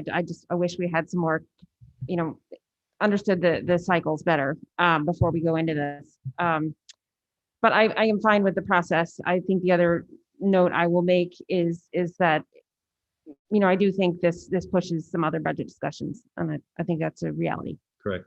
Mrs. Parent? I'm happy to discuss the radius. Hey, do we want to continue to discuss the radius now, or that comes back from a policy standpoint? No, I think I think it goes to Katie's policy committee Okay. and then. So I bring think back the to sense of board. the board is to put this to a further, to put this to review of the policy committee. And we will meet next week so that we're ready for the next board meeting. Okay, thank you. Any other comments or questions around that? All right, thank you. Next, presentation and discussion of board master agenda for February to August 2021. Well, it's just aligned as you see it for discussion and approval, but I think it's for your, it's just for you to look at, and you can get back to me if there's anything there that doesn't seem to be aligned to what we should be doing. Okay, so it's a first kind of review for discussion, so I'll open it up for discussion. Mrs. Ritchie. It's not on here, but hoping I can ask it now. When are we bringing the administrator's contract to the RTM? Do we have a date for that? That is in the process right now. Okay. We have to do that immediately. Yes, I think Right. so. Thank you, Mrs. Ritchie. Any other, Mrs. Parent? I just have a question about I see it, there's a few updates on the strategic planning.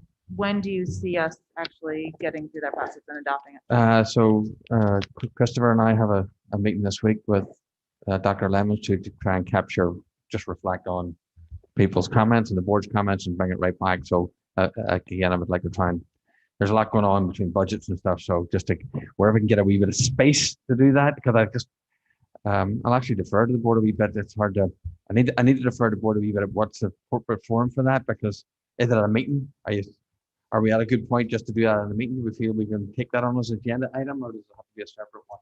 That would be the, we are meeting with Dr. Lemons this week, but I'm not quite sure the forum for the next week feedback, which would be quick, but I still think it could be long. Mrs. McCammon?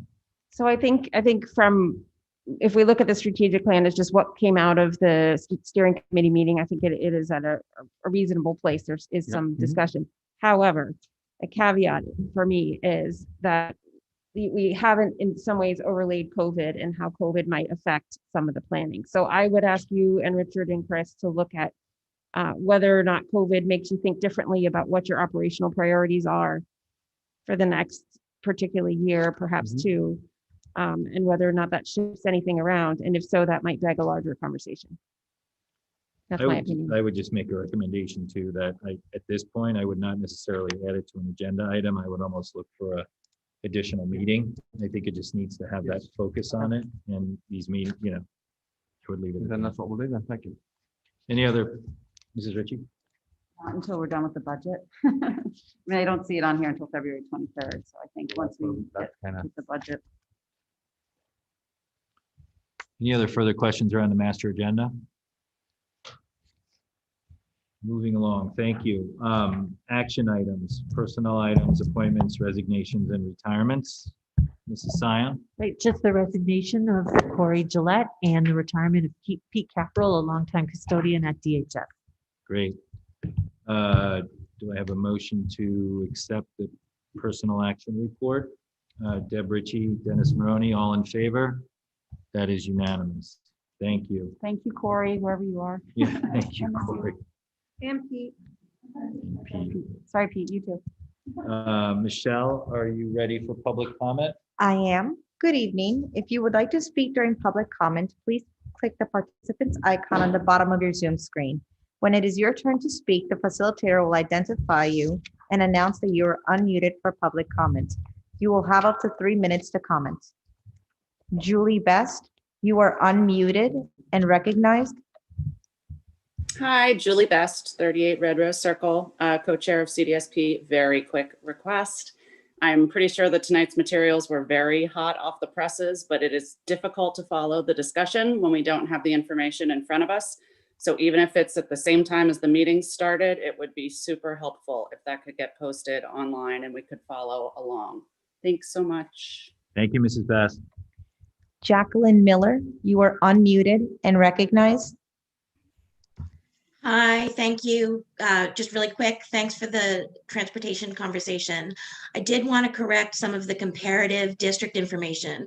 We're the only district in our DIRG that has a 2-mile walking radius for the high school. Ridgefield does in their policy say 2 miles, but their high school is located on a state road. So every student in their high school is offered bus transportation. There is no other school, no other high school in our DIRG that has a 2-mile walk radius. Thank you very much. Thank you, Mrs. Miller. There are no more raised hands at this time.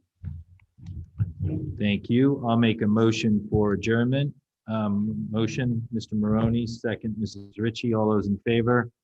That is unanimous. Thank you all. Have a good rest.